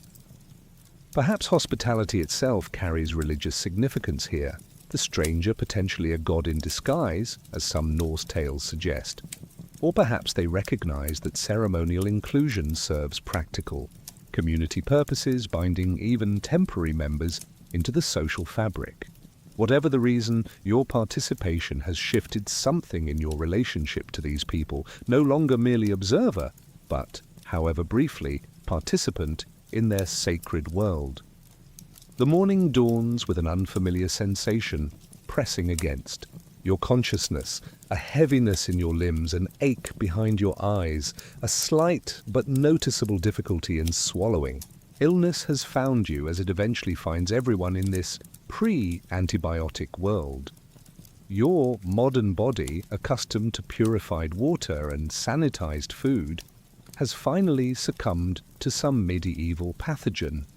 The realization brings not only physical discomfort, but a new anxiety. What does sickness mean in a society without hospitals, pharmacies, or germ theory? You attempt to rise from your sleeping platform, stubbornness compelling you to begin the day's activities despite your condition. The woman who sleeps in the family section nearby notices your struggle immediately. She approaches, observing your movements with the practiced eye of someone who has nursed many through illness. Without asking permission, she places a weathered hand against your forehead, then examines your eyes, pulling down slightly on the lower lids. She speaks over her shoulder to another woman, who nods and leaves the longhouse quickly. Word of your illness spreads through the settlement with surprising speed. Within the hour, several people have stopped by your sleeping platform, each assessing your condition with grave expressions. Their concern seems genuine but also practical. In this close-knit community, one person's serious illness potentially threatens everyone. You represent both a community member in need of care and a potential vector for disease transmission. Their response balances compassion with collective self-protection. The Jarl himself visits briefly, speaking with Torald while looking your direction. You gather they're discussing whether to move you, perhaps to isolate you if your condition appears contagious, or to place you somewhere more conducive to recovery. The decision seems to be delayed pending the arrival of someone with greater medical knowledge. You're brought a wooden cup containing a warm liquid that tastes of honey and herbs. Remedial or simply comforting, you cannot tell, but you drink it gratefully. By mid-morning, your condition has worsened. Chills alternate with waves of heat, and a persistent cough has developed. The longhouse's smoky air, merely annoying before, now actively irritates your respiratory system. You drift between uncomfortable wakefulness and brief periods of restless sleep. During one awakening, you find an elderly woman sitting beside your platform, observing you with intense concentration. Her presence commands a certain deference from others who maintain a respectful distance while she conducts her examination. This is the healer, you realize, not a doctor in the modern sense, but the community's repository of medical knowledge, accumulated through experience and passed down through generations. Her methods seem part physical assessment, part ritual. She feels the glands in your neck, presses specific points on your abdomen, listens to your breathing by placing her ear directly against your chest. She examines something you've coughed up, studies your eyes in the dim light, smells your breath. Throughout, she murmurs what might be diagnostic observations or perhaps invocations to gods associated with healing. Her conclusion, conveyed through Torald's limited translation attempts, seems to be that you suffer from a non-lethal but significant ailment requiring treatment. You're to be moved to her dwelling for care, an honor of sorts, as most patients would be tended in their own sleeping areas. The decision likely reflects both your status as a guest without family caregivers and perhaps special interest in your foreign physiology. 4 men lift your sleeping platform with you on it, carrying you carefully across the settlement to a smaller structure set slightly apart from the others. The healer's hut presents a striking contrast to the main longhouse. Here, the smoke is different, not the byproduct of cooking and heating fires, but deliberate, aromatic, rising from small containers of smoldering herbs placed strategically around the single room. Bundles of dried plants hang from the rafters, their scents mingling into a complex herbal atmosphere. Shelves and niches hold dozens of containers, wooden boxes, pottery jars, leather pouches, horn vessels, each, presumably, containing some medicinal substance. Animal parts are evident as well. Antlers, bones, teeth, claws, preserved in various states, awaiting incorporation into remedies or protective amulets. Your platform is positioned near the central hearth, where a small fire heats a clay pot of liquid that contributes its own aroma to the already complex olfactory environment. The healer busies herself with preparations, selecting items from her stores with deliberate consideration, occasionally glancing your way as if correlating your symptoms with her treatment options. There's a systematic quality to her movements that reminds you of modern medical professionals, despite the vast technological gap between her practice and theirs. The treatment begins with a potion, a bitter concoction that you swallow with. Difficulty, its taste so alien to your modern palate that your body initially rebels against it. The healer watches impassively as you struggle to keep it down, apparently familiar with this reaction. Next comes a poultice of mashed herbs, warm and moist, applied to your chest and bound in place with strips of linen. The heat penetrates pleasantly, seeming to loosen the tightness in your lungs. Finally, she suspends a small leather pouch containing unknown substances around your neck. Medicine, magical protection, or likely both. The distinction meaningless in her understanding of healing. Throughout the day, various community members visit briefly, bringing small offerings, a wooden cup of broth, a particularly soft fur, to place under your head, a carved amulet representing Thor, whose strength might aid recovery.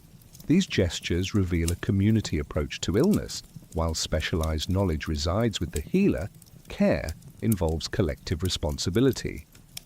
Each visitor exchanges words with the healer, receiving updates on your condition and perhaps instructions for specific supportive actions. As evening approaches, You witness another aspect of Viking medical practice when a warrior is brought in, supported between two companions. He clutches his right arm, which hangs at an unnatural angle, clearly broken during some work or training accident. The healer shifts seamlessly from your respiratory treatment to this orthopedic emergency, her methods equally confident across different medical domains. What follows is both difficult to watch and impressive in its efficiency. After a brief examination, the healer enlists the help of the warrior's companions to implement what you recognize as a remarkably sophisticated bone-setting procedure. One man stabilizes the injured warrior's body while another provides counter-traction on the arm. The healer herself manipulates the broken bone with firm, precise movements, ignoring the patient's strangled cries. You hear the distinct sound of bone ends grating, then clicking into proper alignment.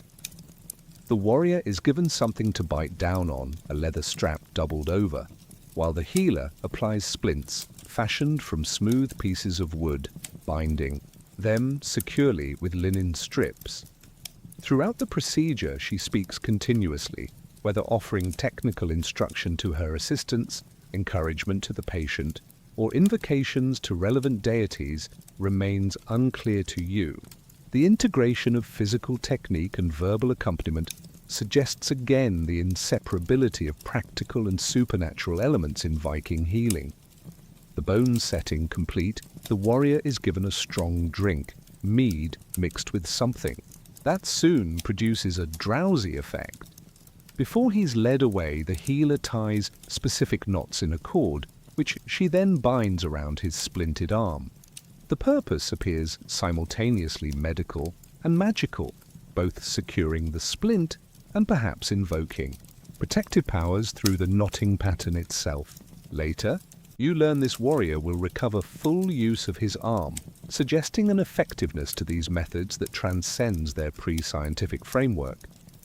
Night falls, and you remain in the healer's hut, your condition neither dramatically improved nor worsened. The atmosphere changes with the darkness. The healer lights additional small oil lamps, their flames creating complex moving shadows across the herb-hung rafters. She sings softly while preparing more remedies, her voice neither particularly melodious nor unpleasant, but carrying a rhythmic quality that seems designed to influence both patient psychology and perhaps unseen forces. Your modern skepticism finds itself challenged as the night deepens. In the liminal state between wakefulness and fever dream, the boundaries between medicine and magic, so clearly delineated in your education, grow porous, uncertain. When the healer places stones in specific patterns around your sleeping platform, her intent seems simultaneously physical. The stones had been warmed by the fire, providing comfort, and metaphysical. Their arrangement clearly follows some significant pattern beyond mere heating efficiency. Similarly, when she applies a poultice containing a substance you recognize as moldy bread to a small cut on your hand, one you hadn't even noticed, you recognize the primitive application of what your time would isolate as penicillin, yet her accompanying murmured invocation suggests she attributes its effectiveness to divine intervention rather than chemical properties. The realization dawns that effective treatment can exist without accurate understanding of mechanisms, that healing practices evolve through observation of results, preserved through cultural frameworks that might include supernatural explanations. By morning, your condition has improved noticeably, whether from the natural course of the illness, the effectiveness of herbal remedies, the psychological comfort of attentive care, or some combination remains impossible to determine. The healer examines you again, her assessment as methodical as before. She prepares a new drink, this one less bitter than yesterday's, and indicates through gestures that you should remain here another day before returning to the longhouse. Throughout this second day of treatment, you observe her attending to other patients who visit with various complaints, a child with a persistent cough an elderly man whose hands are deformed by what appears to be arthritis, a pregnant woman seeking something to ease her nausea. Each receives individualized attention, specific remedies, appropriate amulets. The healer's knowledge encompasses life cycle care from birth to death, preventative measures, emergency treatment, chronic condition management, and palliative care, the full spectrum of human medical needs addressed through her single practice. Most fascinating is the integration of psychological care with physical treatment. The healer clearly recognizes anxiety, grief, and other emotional states as factors in illness and recovery. For a woman, showing signs of what your time might label depression following the death of a child, the treatment includes not just herbal preparations, but community involvement, specific tasks assigned to family members, ritual observances, designated times for expressing grief, balanced with purposeful activity. The approach acknowledges interconnections between mind, body, and social relationships that modern medicine has only relatively recently re-emphasized. By your third day in the healer's care, your illness has largely subsided. As you prepare to return to the longhouse, she provides a small pouch of dried herbs, with gestures indicating you should infuse them in hot water and drink the resulting liquid daily until the supply is exhausted. The interaction feels surprisingly similar to a modern prescription: specific medicine, dosage instructions, treatment duration. The primary differences lie not in the structural approach to treatment, but in the theoretical framework explaining why the treatment works. Walking slowly back to the longhouse, supported by Torald, you reflect on what your experience of illness has revealed about Viking medicine. Despite lacking germ theory, anatomical understanding, or pharmaceutical standardization, their medical practice incorporated effective elements through careful observation and preservation of knowledge.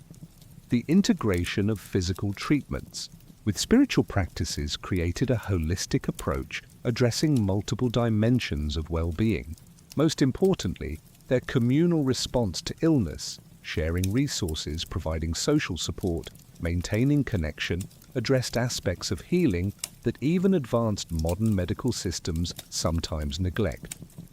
Your brief but intense encounter with Viking healthcare has demonstrated that the line between primitive and sophisticated is far less clear than modern presumptions might suggest. Their medicine, like other aspects of their culture, represents not a failed attempt at modern approaches, but a complete system operating within different parameters, one containing both limitations and insights when viewed from across the centuries that separate their healing arts from your own. Your recovery from illness has changed something subtle but significant in your relationship with the settlement. No longer merely a curiosity or potential burden, you've become someone who has been sick among them and recovered. A shared vulnerability that seemingly creates a different kind of bond. As you resume participation in daily activities, you notice slight shifts in how people interact with you, an inclusion in conversations that would have excluded you before, small gestures of consideration previously absent. This gradual acceptance offers a window into the intricate web of social relationships that structures Viking life. One morning, as you help repair fishing nets alongside several community members, you observe an animated discussion between two men.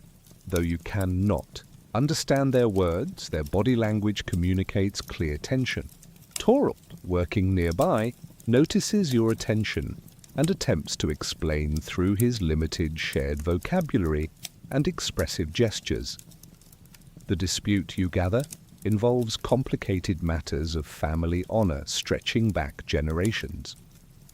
One man believes his grandfather was slighted in a trade arrangement by the other's ancestor. The grievance has never been formally resolved, existing as a persistent undercurrent in community relations. Neither man is personally responsible for the original conflict, yet both inherit its emotional and social consequences. an obligation to either seek resolution or maintain the appropriate distance, signifying unresolved offense. What surprises you is how this ancestral dispute coexists with necessary cooperation.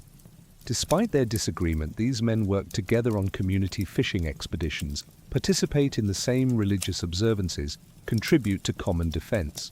The conflict doesn't preclude collaboration, but exists alongside it, a complexity of relationship that allows for both ongoing tension and practical coordination when circumstances require it.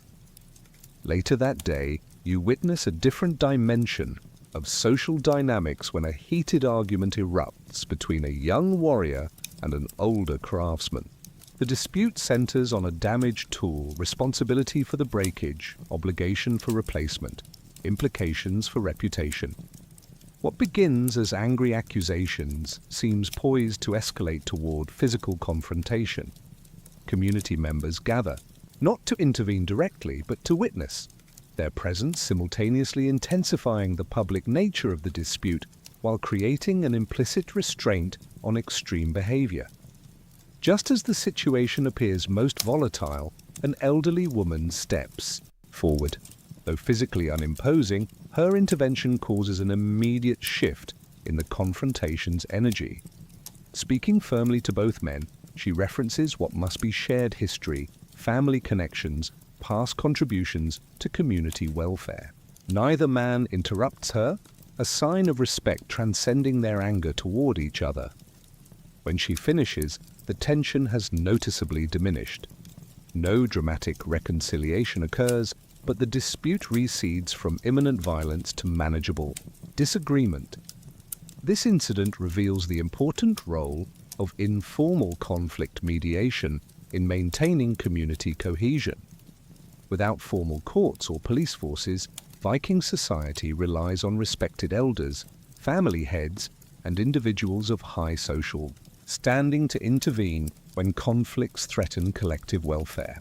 These mediators possess no official authority, but wield significant influence through accumulated respect, demonstrated wisdom, and extensive knowledge of community relationships and history. Your growing understanding of Viking social structure faces its greatest illumination when you're invited to attend a thing, an assembly where matters of importance to the entire community are debated and decided. The gathering takes place in a natural amphitheater, a gentle depression in the landscape where participants arrange themselves in a roughly circular pattern. The Jarl and other high-status individuals occupy the center, with concentric rings of community members surrounding them, position generally corresponding to social standing. The proceedings begin with formal statements of purpose and invocations to gods associated with justice and wisdom. Then, individual matters are presented for consideration, disputes over land usage, accusations of theft, proposals for community projects, discussions of response to external threats. Each issue follows a similar pattern: initial presentation by affected parties, questioning by the Jarl and other leaders, open discussion among free men of the community, and eventual decision-making through a combination of consensus building and the Jarl's final determination. What strikes you most is the participatory nature of the process. While clear hierarchy exists, with the Jarl's opinion carrying greatest weight, there's genuine space for multiple voices. Even those of modest social standing can speak if directly involved in a matter under consideration. Women, while not primary participants in most discussions, clearly influence proceedings through conversations with male family members, occasional direct interventions on family matters, and the respected counsel of certain high-status elder women whose wisdom transcends gender limitations. The thing reveals subtleties of Norse social stratification invisible in everyday interactions. You observe distinct classes of participants: the Jarl and his close advisors at the highest level, free landholders of varying wealth and influence, freedmen who once were slaves but now possess limited rights, craftspeople whose specialized skills grant them status, sometimes transcending traditional hierarchies, and thralls, slaves, who attend only as property of others without voice in proceedings but whose treatment remains subject to community standards. This social structure, you realize, is neither rigidly inflexible nor particularly fluid by modern standards. Movement between categories occurs through specific pathways.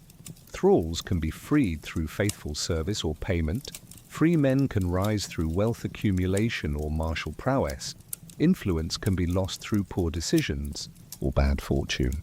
The system accommodates individual variation while maintaining overall stability through clear expectations attached to each social position. The most dramatic moment of the thing arrives with an unexpected announcement. Two families, long engaged in a blood feud, have negotiated a marriage alliance to resolve their conflict. The Jarl calls forward representatives from both families, who formalize their agreement before the assembled community.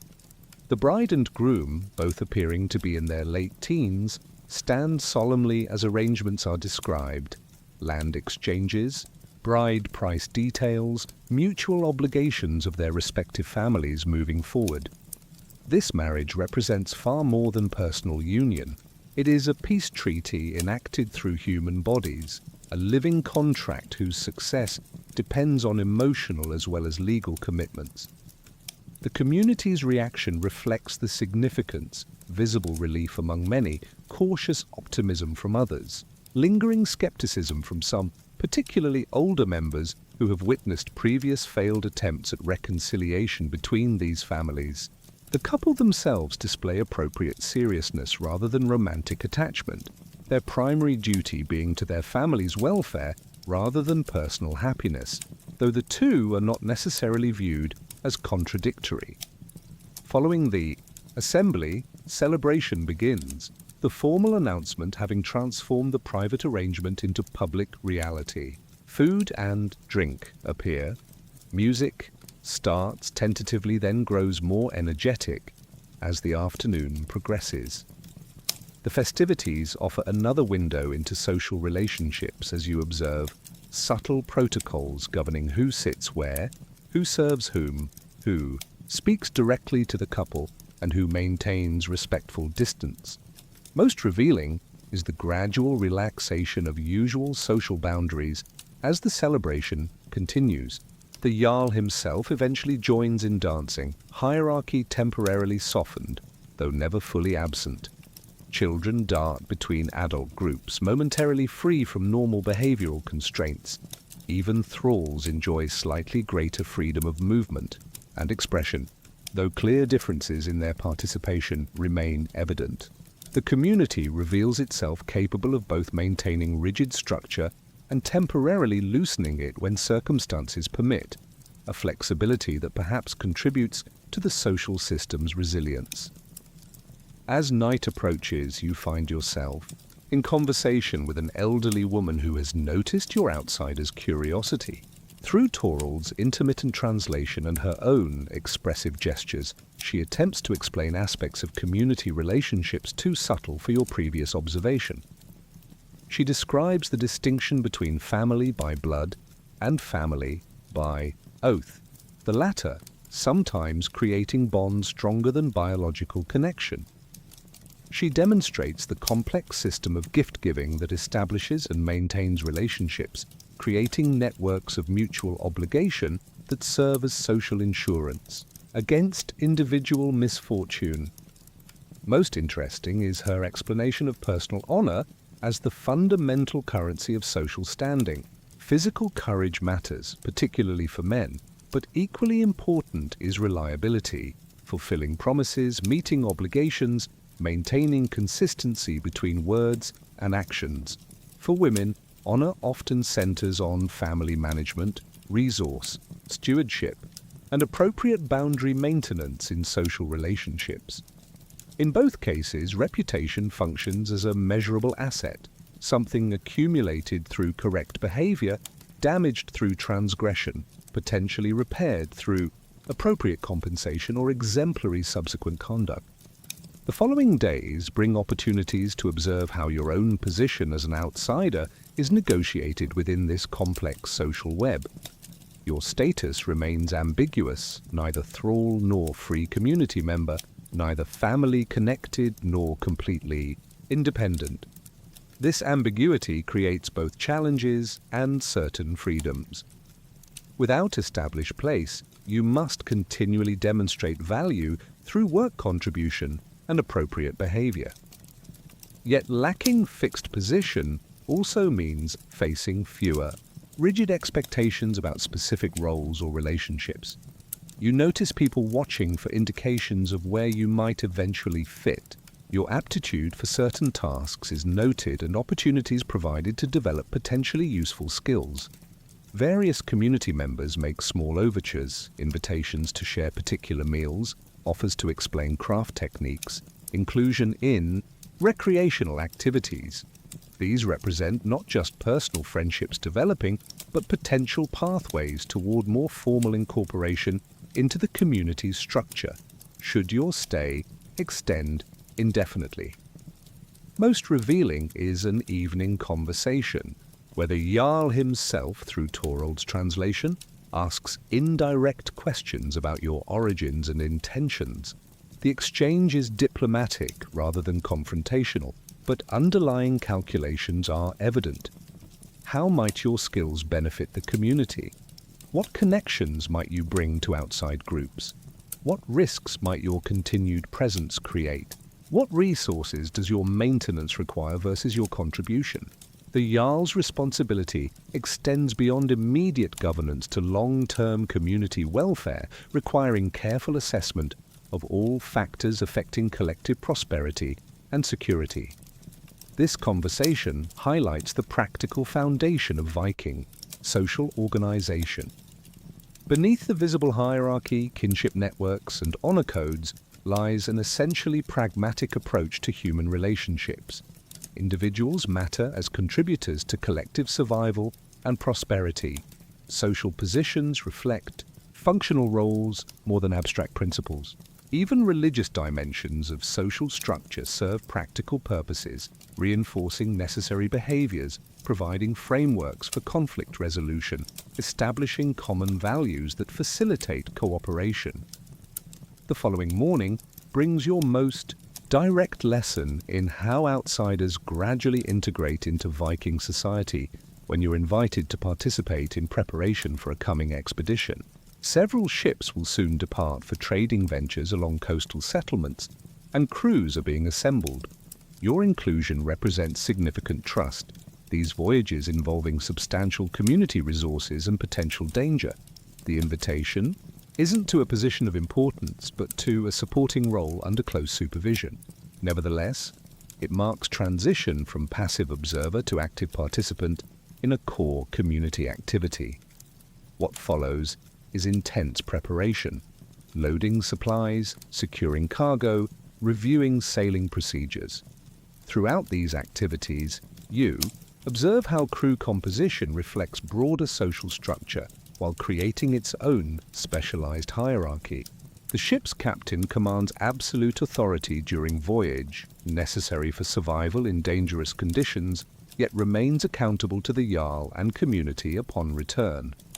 Experienced sailors occupy positions of greater responsibility and receive correspondingly larger shares of any profits. Younger participants serve apprentice-like functions, learning through observation and gradually increasing participation. This microcosm of Viking social organization perfectly illustrates the balance between hierarchy and interdependence that characterizes their entire society.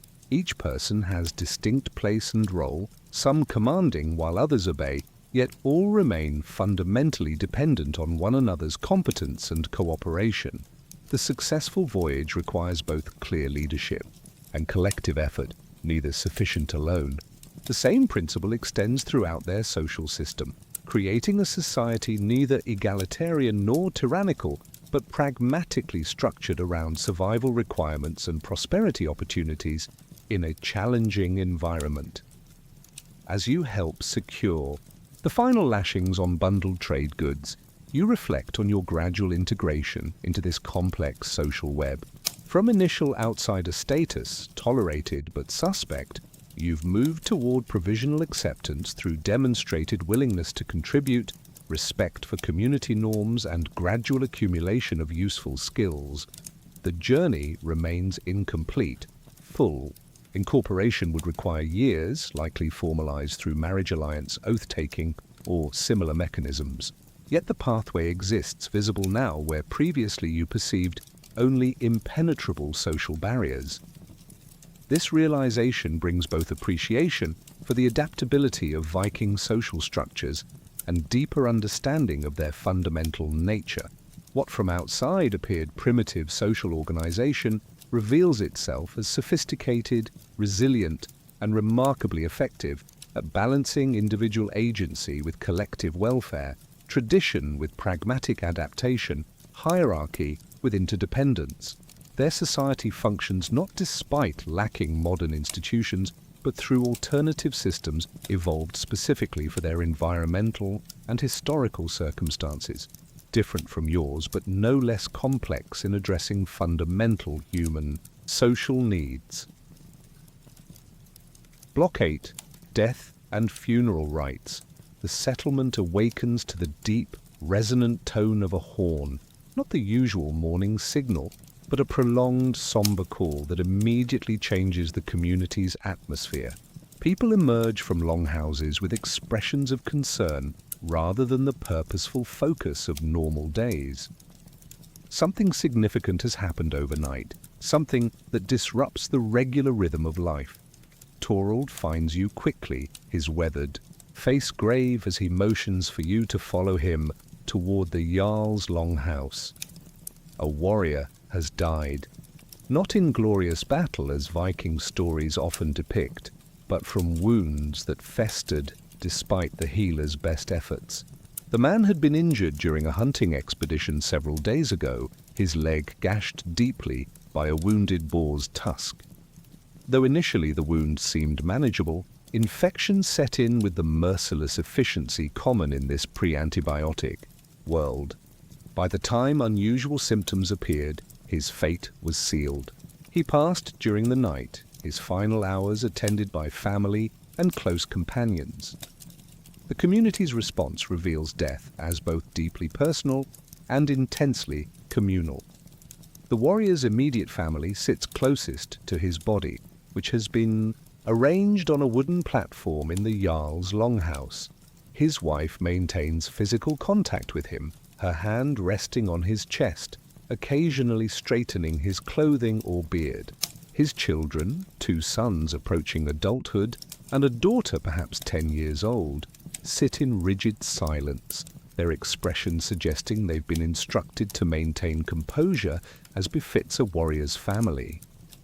Beyond this immediate circle extends the community's collective grief expressed through practical actions rather than excessive emotional displays.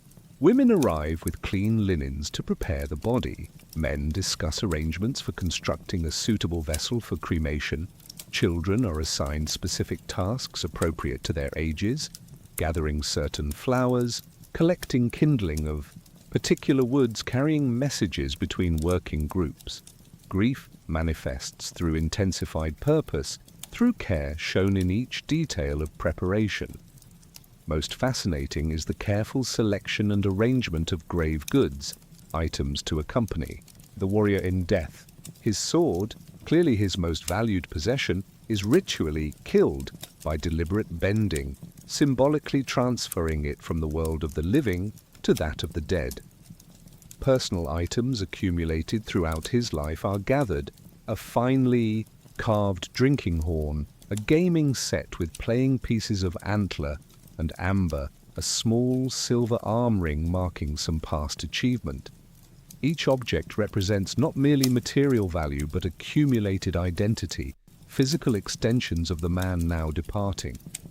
The preparation of the body itself follows specific protocols balanced between practical necessity and ritual significance. The warrior is washed thoroughly, his hair and beard carefully combed and arranged.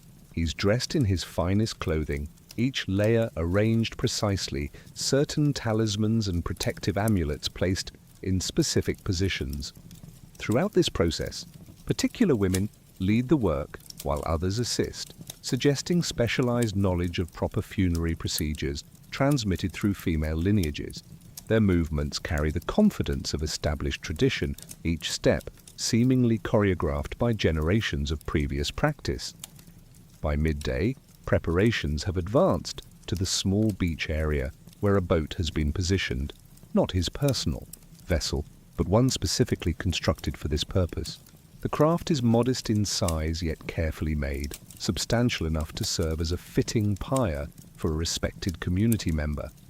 The deceased is carried from the longhouse to this final vessel in solemn procession, the community arranged to create a path for the pallbearers. No one speaks during this transition, the only sounds being footsteps on earth and the distant calls of seabirds wheeling above the fjord. The placement of the body in the boat follows careful arrangement, the warrior positioned with his weapons, his head toward the prow, as if ready for a final journey. The grave goods are arranged around him in meaningful pattern rather than random accumulation. Certain items are positioned in specific relationship to his body, protective amulets near his heart, tokens from family members close to his hands, as if still connected to his touch. These arrangements reflect a cosmology where death represents transition rather than ending, the deceased requiring appropriate provisions for navigation between worlds. As the sun begins its western descent, final preparations complete, the community gathers for farewell rituals. Family members approach the boat one by one, each allowed private moments to speak final words inaudible to others.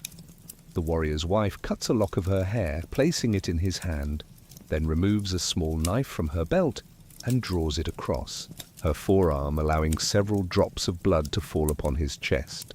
A physical connection transcending separation, perhaps ensuring recognition in whatever realm awaits. What follows surprises you with its emotional power, despite the language barrier. The skald steps forward and begins what must be a funeral oration, his voice carrying across the assembled community without shouting, the cadence suggesting poetic structure, perhaps a formal recitation of the deceased's lineage, accomplishments, and admirable qualities. Though you cannot understand the specific words, the rhythm carries its own emotional impact, its purpose clearly being both commemoration of the individual and reinforcement of collective values through his example.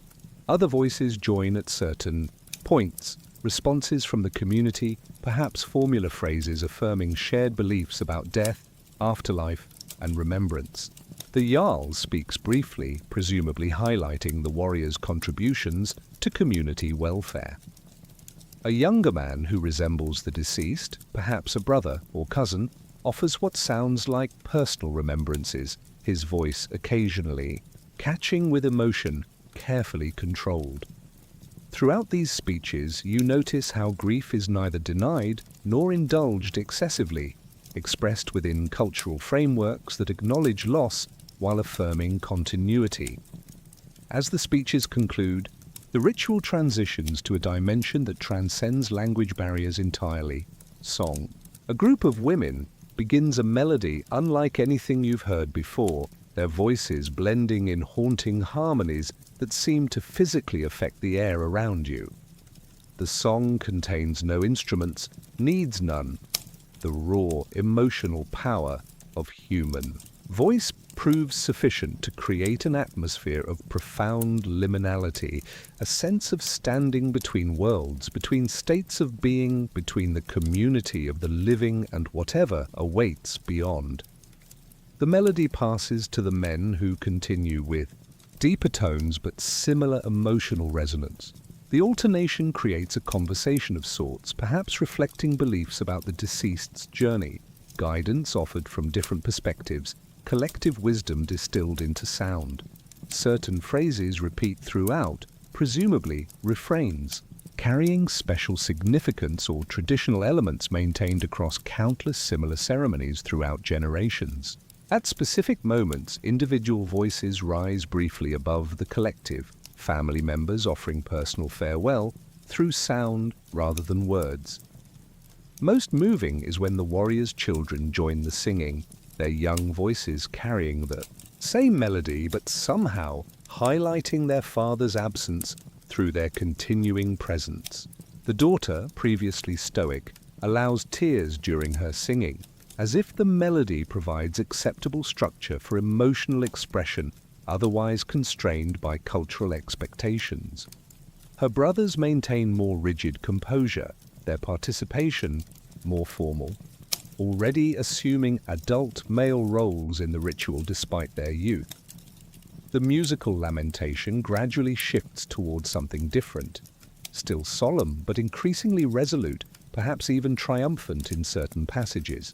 The emotional trajectory seems intentional, guiding participants from acute grief toward acceptance and even celebration of a life well lived. The community's expressions reflect this transition, faces still solemn but increasingly animated, bodies slightly less rigid, occasional nods of recognition when particular virtues or accomplishments are referenced. As the final notes fade, a moment of complete silence falls. Then, at some signal imperceptible to your outsider's awareness, several men move forward with lit torches.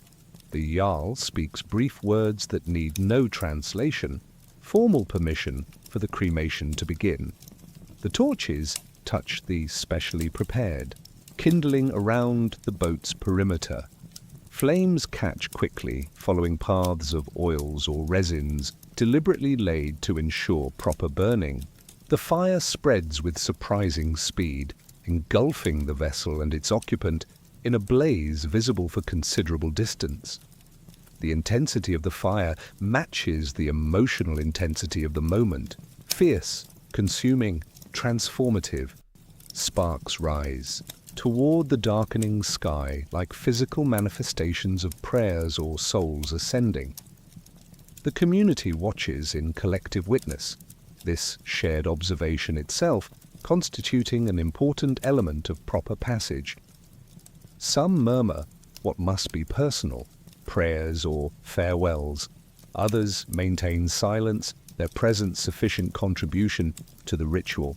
The warrior's wife stands closest to the flames, their heat visibly washing over her, perhaps symbolically sharing her husband's transformation. The cremation continues as darkness falls completely, the fire gradually consuming boat, body, and grave goods. Community members maintain vigil in shifts, ensuring the process completes properly, that no disrespectful interruption occurs during this vulnerable transition between states. The significance extends beyond respectful disposal of physical remains. This ritual represents the deceased's final journey, his transformation from community member to ancestor, from physical presence to memory, and perhaps active spiritual force. When only glowing embers remain where the boat once stood, another phase begins. The gathering of bone fragments from the ashes. This task falls primarily to the women of the warrior's family, who carefully select pieces to be placed in a decorated ceramic vessel. Not all remains are collected. Some will remain here, returning to the elements, but selected portions will be preserved, perhaps placed in a burial mound or other memorial location. The specific choices follow traditions you don't fully understand but seem to involve particular bones holding special significance. With the collection complete and properly contained, the community transitions to the longhouse for what follows. Every Viking funeral, the Arvel, or inheritance feast. The atmosphere shifts noticeably as people enter the warmth and light of the great hall. Tables have been arranged, food and drink prepared in quantities suggesting substantial preparation. Despite the day's focus on funeral arrangements, the practical necessities of life, eating, drinking, social bonding, reassert themselves, not in contradiction to grief, but as complementary dimensions of complete response to death. The initial moments maintain ceremonial solemnity. The deceased's chair remains empty but present, often referenced in gestures or glances. The Jarl speaks formal words that seem to officially open the feast. Family members are served first, their portions demonstrably generous. Community support manifested through tangible sustenance. The initial rounds of drinking follow ritual patterns, specific toasts and responses suggesting religious or traditional significance. Gradually, however, the atmosphere transforms. As food is consumed and mead flows freely, conversation increases, in both volume and animation. Stories about the deceased begin to circulate, not just solemn recitations of worthy deeds, but humorous anecdotes, remembered quirks, occasional fond references to minor flaws or memorable mistakes. Laughter emerges, tentatively at first, then with increasing freedom. What began as somber commemoration evolves towards celebration, not dismissing grief but contextualizing it within the fullness of a completed life. Most revealing is how this evolution appears not accidental but intentional, a designed progression, from acute mourning through commemoration toward life affirmation. The funeral feast serves multiple functions, honoring the deceased, providing support to grieving family, acknowledging community continuity despite individual loss, and practically distributing inheritance through public witnessing. The ritual structure guides participants through necessary emotional transitions while simultaneously addressing practical matters of resource redistribution following a community member's death. By the feast's conclusion, deep in the night, the transformation is complete. What began with morning's death announcement has progressed through preparation, ceremony, cremation, and communal celebration. A comprehensive ritual sequence addressing practical, emotional, social, and spiritual dimensions of loss. The community has collectively absorbed the absence of one member while affirming its continuing existence. The family has received formal acknowledgement of their special grief while being reintegrated into ongoing community life. The deceased has been properly transitioned from physical presence to memory and ancestral influence. As you finally seek your sleeping platform, exhausted from a day filled with profound experiences, you realize you've witnessed something far more sophisticated than a mere disposal of remains. The Viking approach to death reveals itself as comprehensive. Technology for maintaining community cohesion despite inevitable losses, for transforming potential social disruption into affirmation of collective values, for addressing emotional needs while simultaneously managing practical consequences. Their funeral practices, like other aspects of their culture, demonstrate thoughtful adaptation to environmental and social realities rather than primitive simplicity. The settlement awakens differently the morning after the funeral, not with the immediate return to normal routines you might expect, but with purposeful activities specifically connecting the community to their departed member. Near the cremation site, several craftsmen work on a memorial stone, their tools making rhythmic sounds against the hard surface as they carefully chisel runic inscriptions. You approach, curious about this material manifestation of memory. The stone stands approximately your height, its surface prepared to receive the permanent record of a life. The lead craftsman works with remarkable precision, each strike of his chisel deliberate and confident. The runes taking shape beneath his tools follow formal patterns: name, lineage, notable deeds, perhaps a poetic tribute to character or accomplishments. Though you cannot read the symbols, you recognize this as technology of remembrance, a physical anchor for community memory that will outlast all who knew the deceased personally. What fascinates you most is observing who participates in this creation. The master carver directs the overall work, but family members contribute specific elements, perhaps phrases they wish included, or symbols holding personal significance. The warrior's eldest son works alongside the craftsman, learning through participation in his father's memorial. The inscription becomes not merely record but active connection between generations, the son literally carving his understanding of his father's legacy under expert guidance. The memorial stone represents just one dimension of the complex Norse approach to death's aftermath. Throughout the day, you notice subtle transformations in how people refer to the deceased. His name is spoken differently now, not with the immediate shock of recent loss, but with the measured tones used for established ancestors. When his deeds are mentioned, the telling already takes on elements of formalized story rather than casual reminiscence. He's transitioning from immediate presence to legacy, from community member to ancestor, from individual to exemplar. Midday brings you to a conversation with the settlement's skald, who notices your outsider's curiosity about these practices.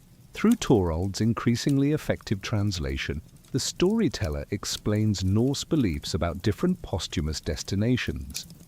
Those dying gloriously in battle might join Odin in Valhalla, where they'd feast and fight eternally, preparing for the final battle of Ragnarök. Others might dwell in Folkvanga, the field ruled by goddess Freya. Those dying of illness or old age might journey to Hell's realm, not a place of punishment as in Christian conception, but simply another realm of existence. Most interesting is the skald's description of how the deceased continue to influence the living. The recent warrior's burial mound will become a place where descendants might seek counsel at difficult moments, perhaps sleeping nearby to receive guidance through dreams. His personal qualities, courage, loyalty, specific skills, remain accessible to family members through proper remembrance and invocation. Death represents transformation rather than erasure, a change in relationship rather than its termination. The distinction between remembrance and continued interaction becomes clearer as you observe family members placing small offerings at the newly established memorial site, bits of food, drops of mead, occasionally personal items of minimal practical value but significant emotional connection. These aren't mere symbols, but practical provisions sustaining the relationship between living and dead through tangible exchange.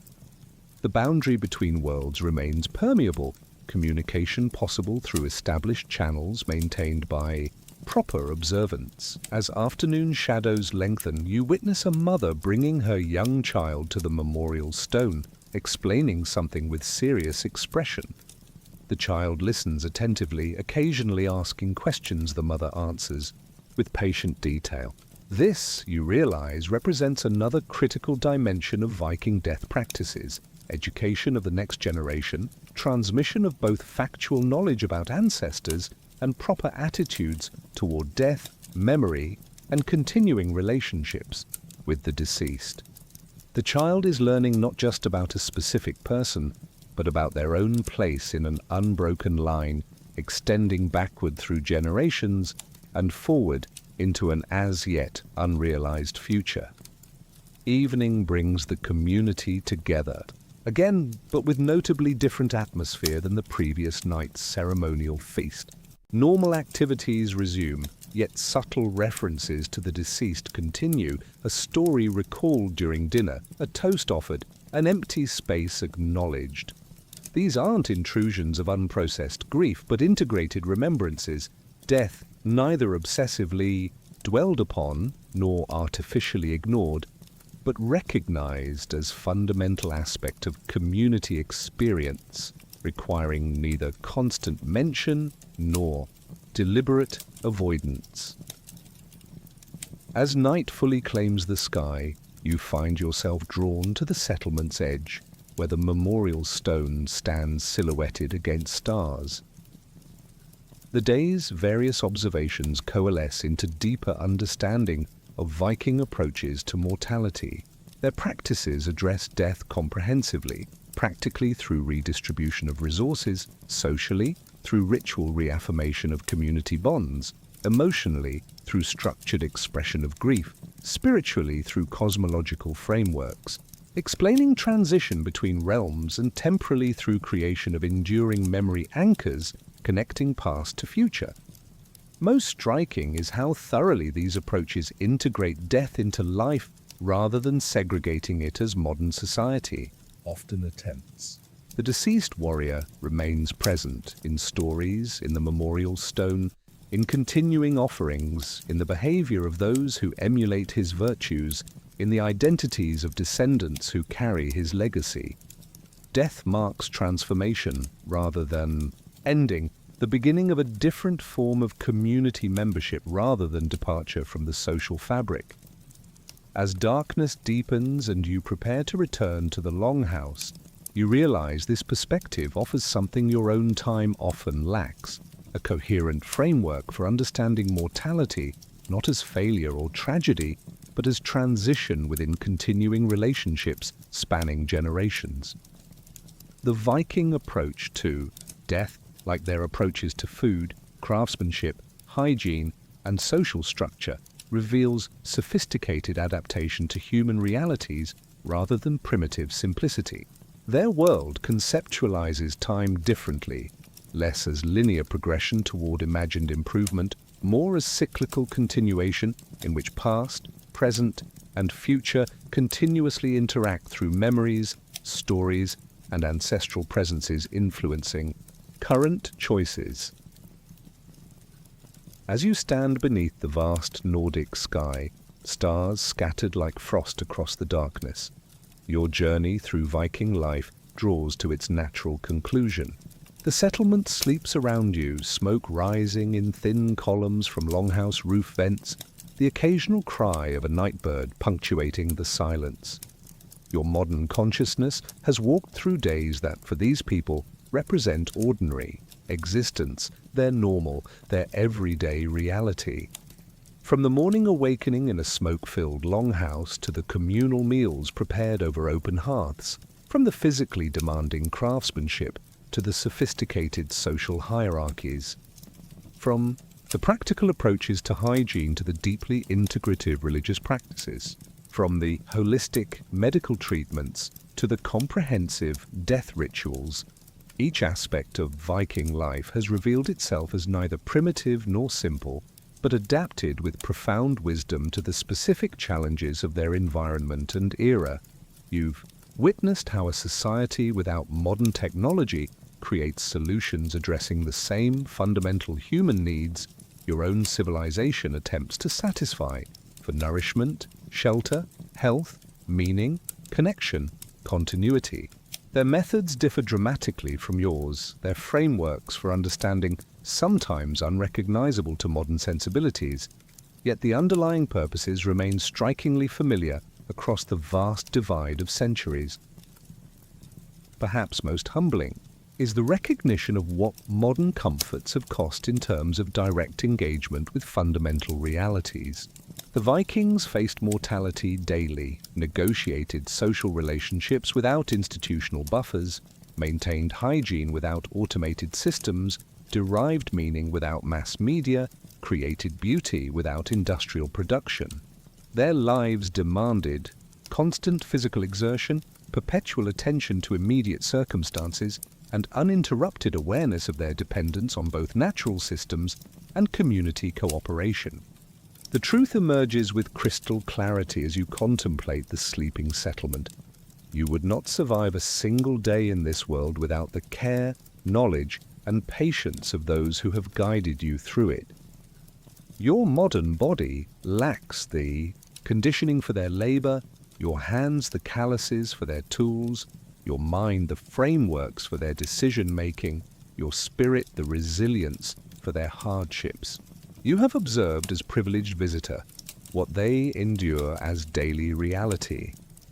Yet they endured, not merely survived, but created culture of remarkable sophistication, developed technologies perfectly adapted to available resources, established social systems balancing individual capability with collective welfare, cultivated spiritual frameworks addressing existence's fundamental questions, and maintained artistic traditions expressing beauty within practical constraints.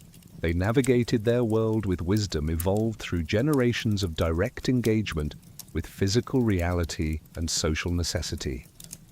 The Viking Hall and the community it shelters stand as testament not to primitive simplicity, but to human ingenuity.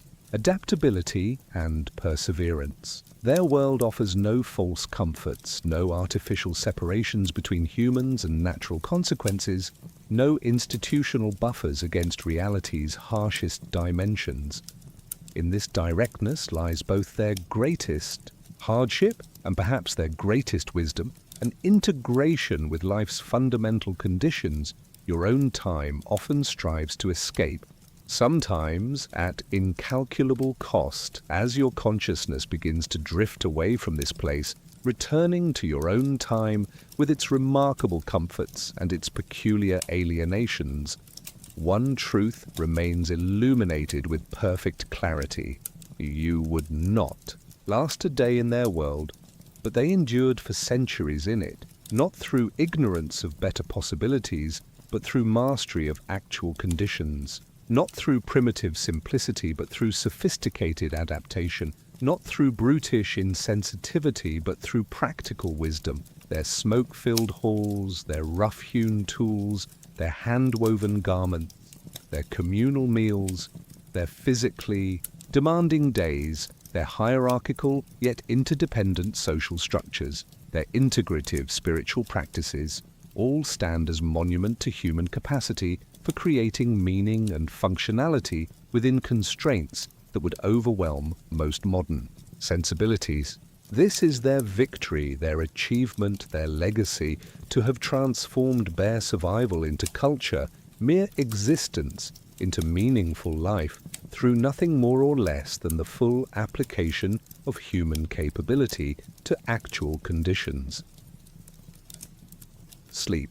Now, with the knowledge that across time, across technological divides, across conceptual frameworks, the fundamental human project remains unchanged: to create meaning from existence, to derive beauty from necessity, to establish connection across difference, to maintain hope within limitation.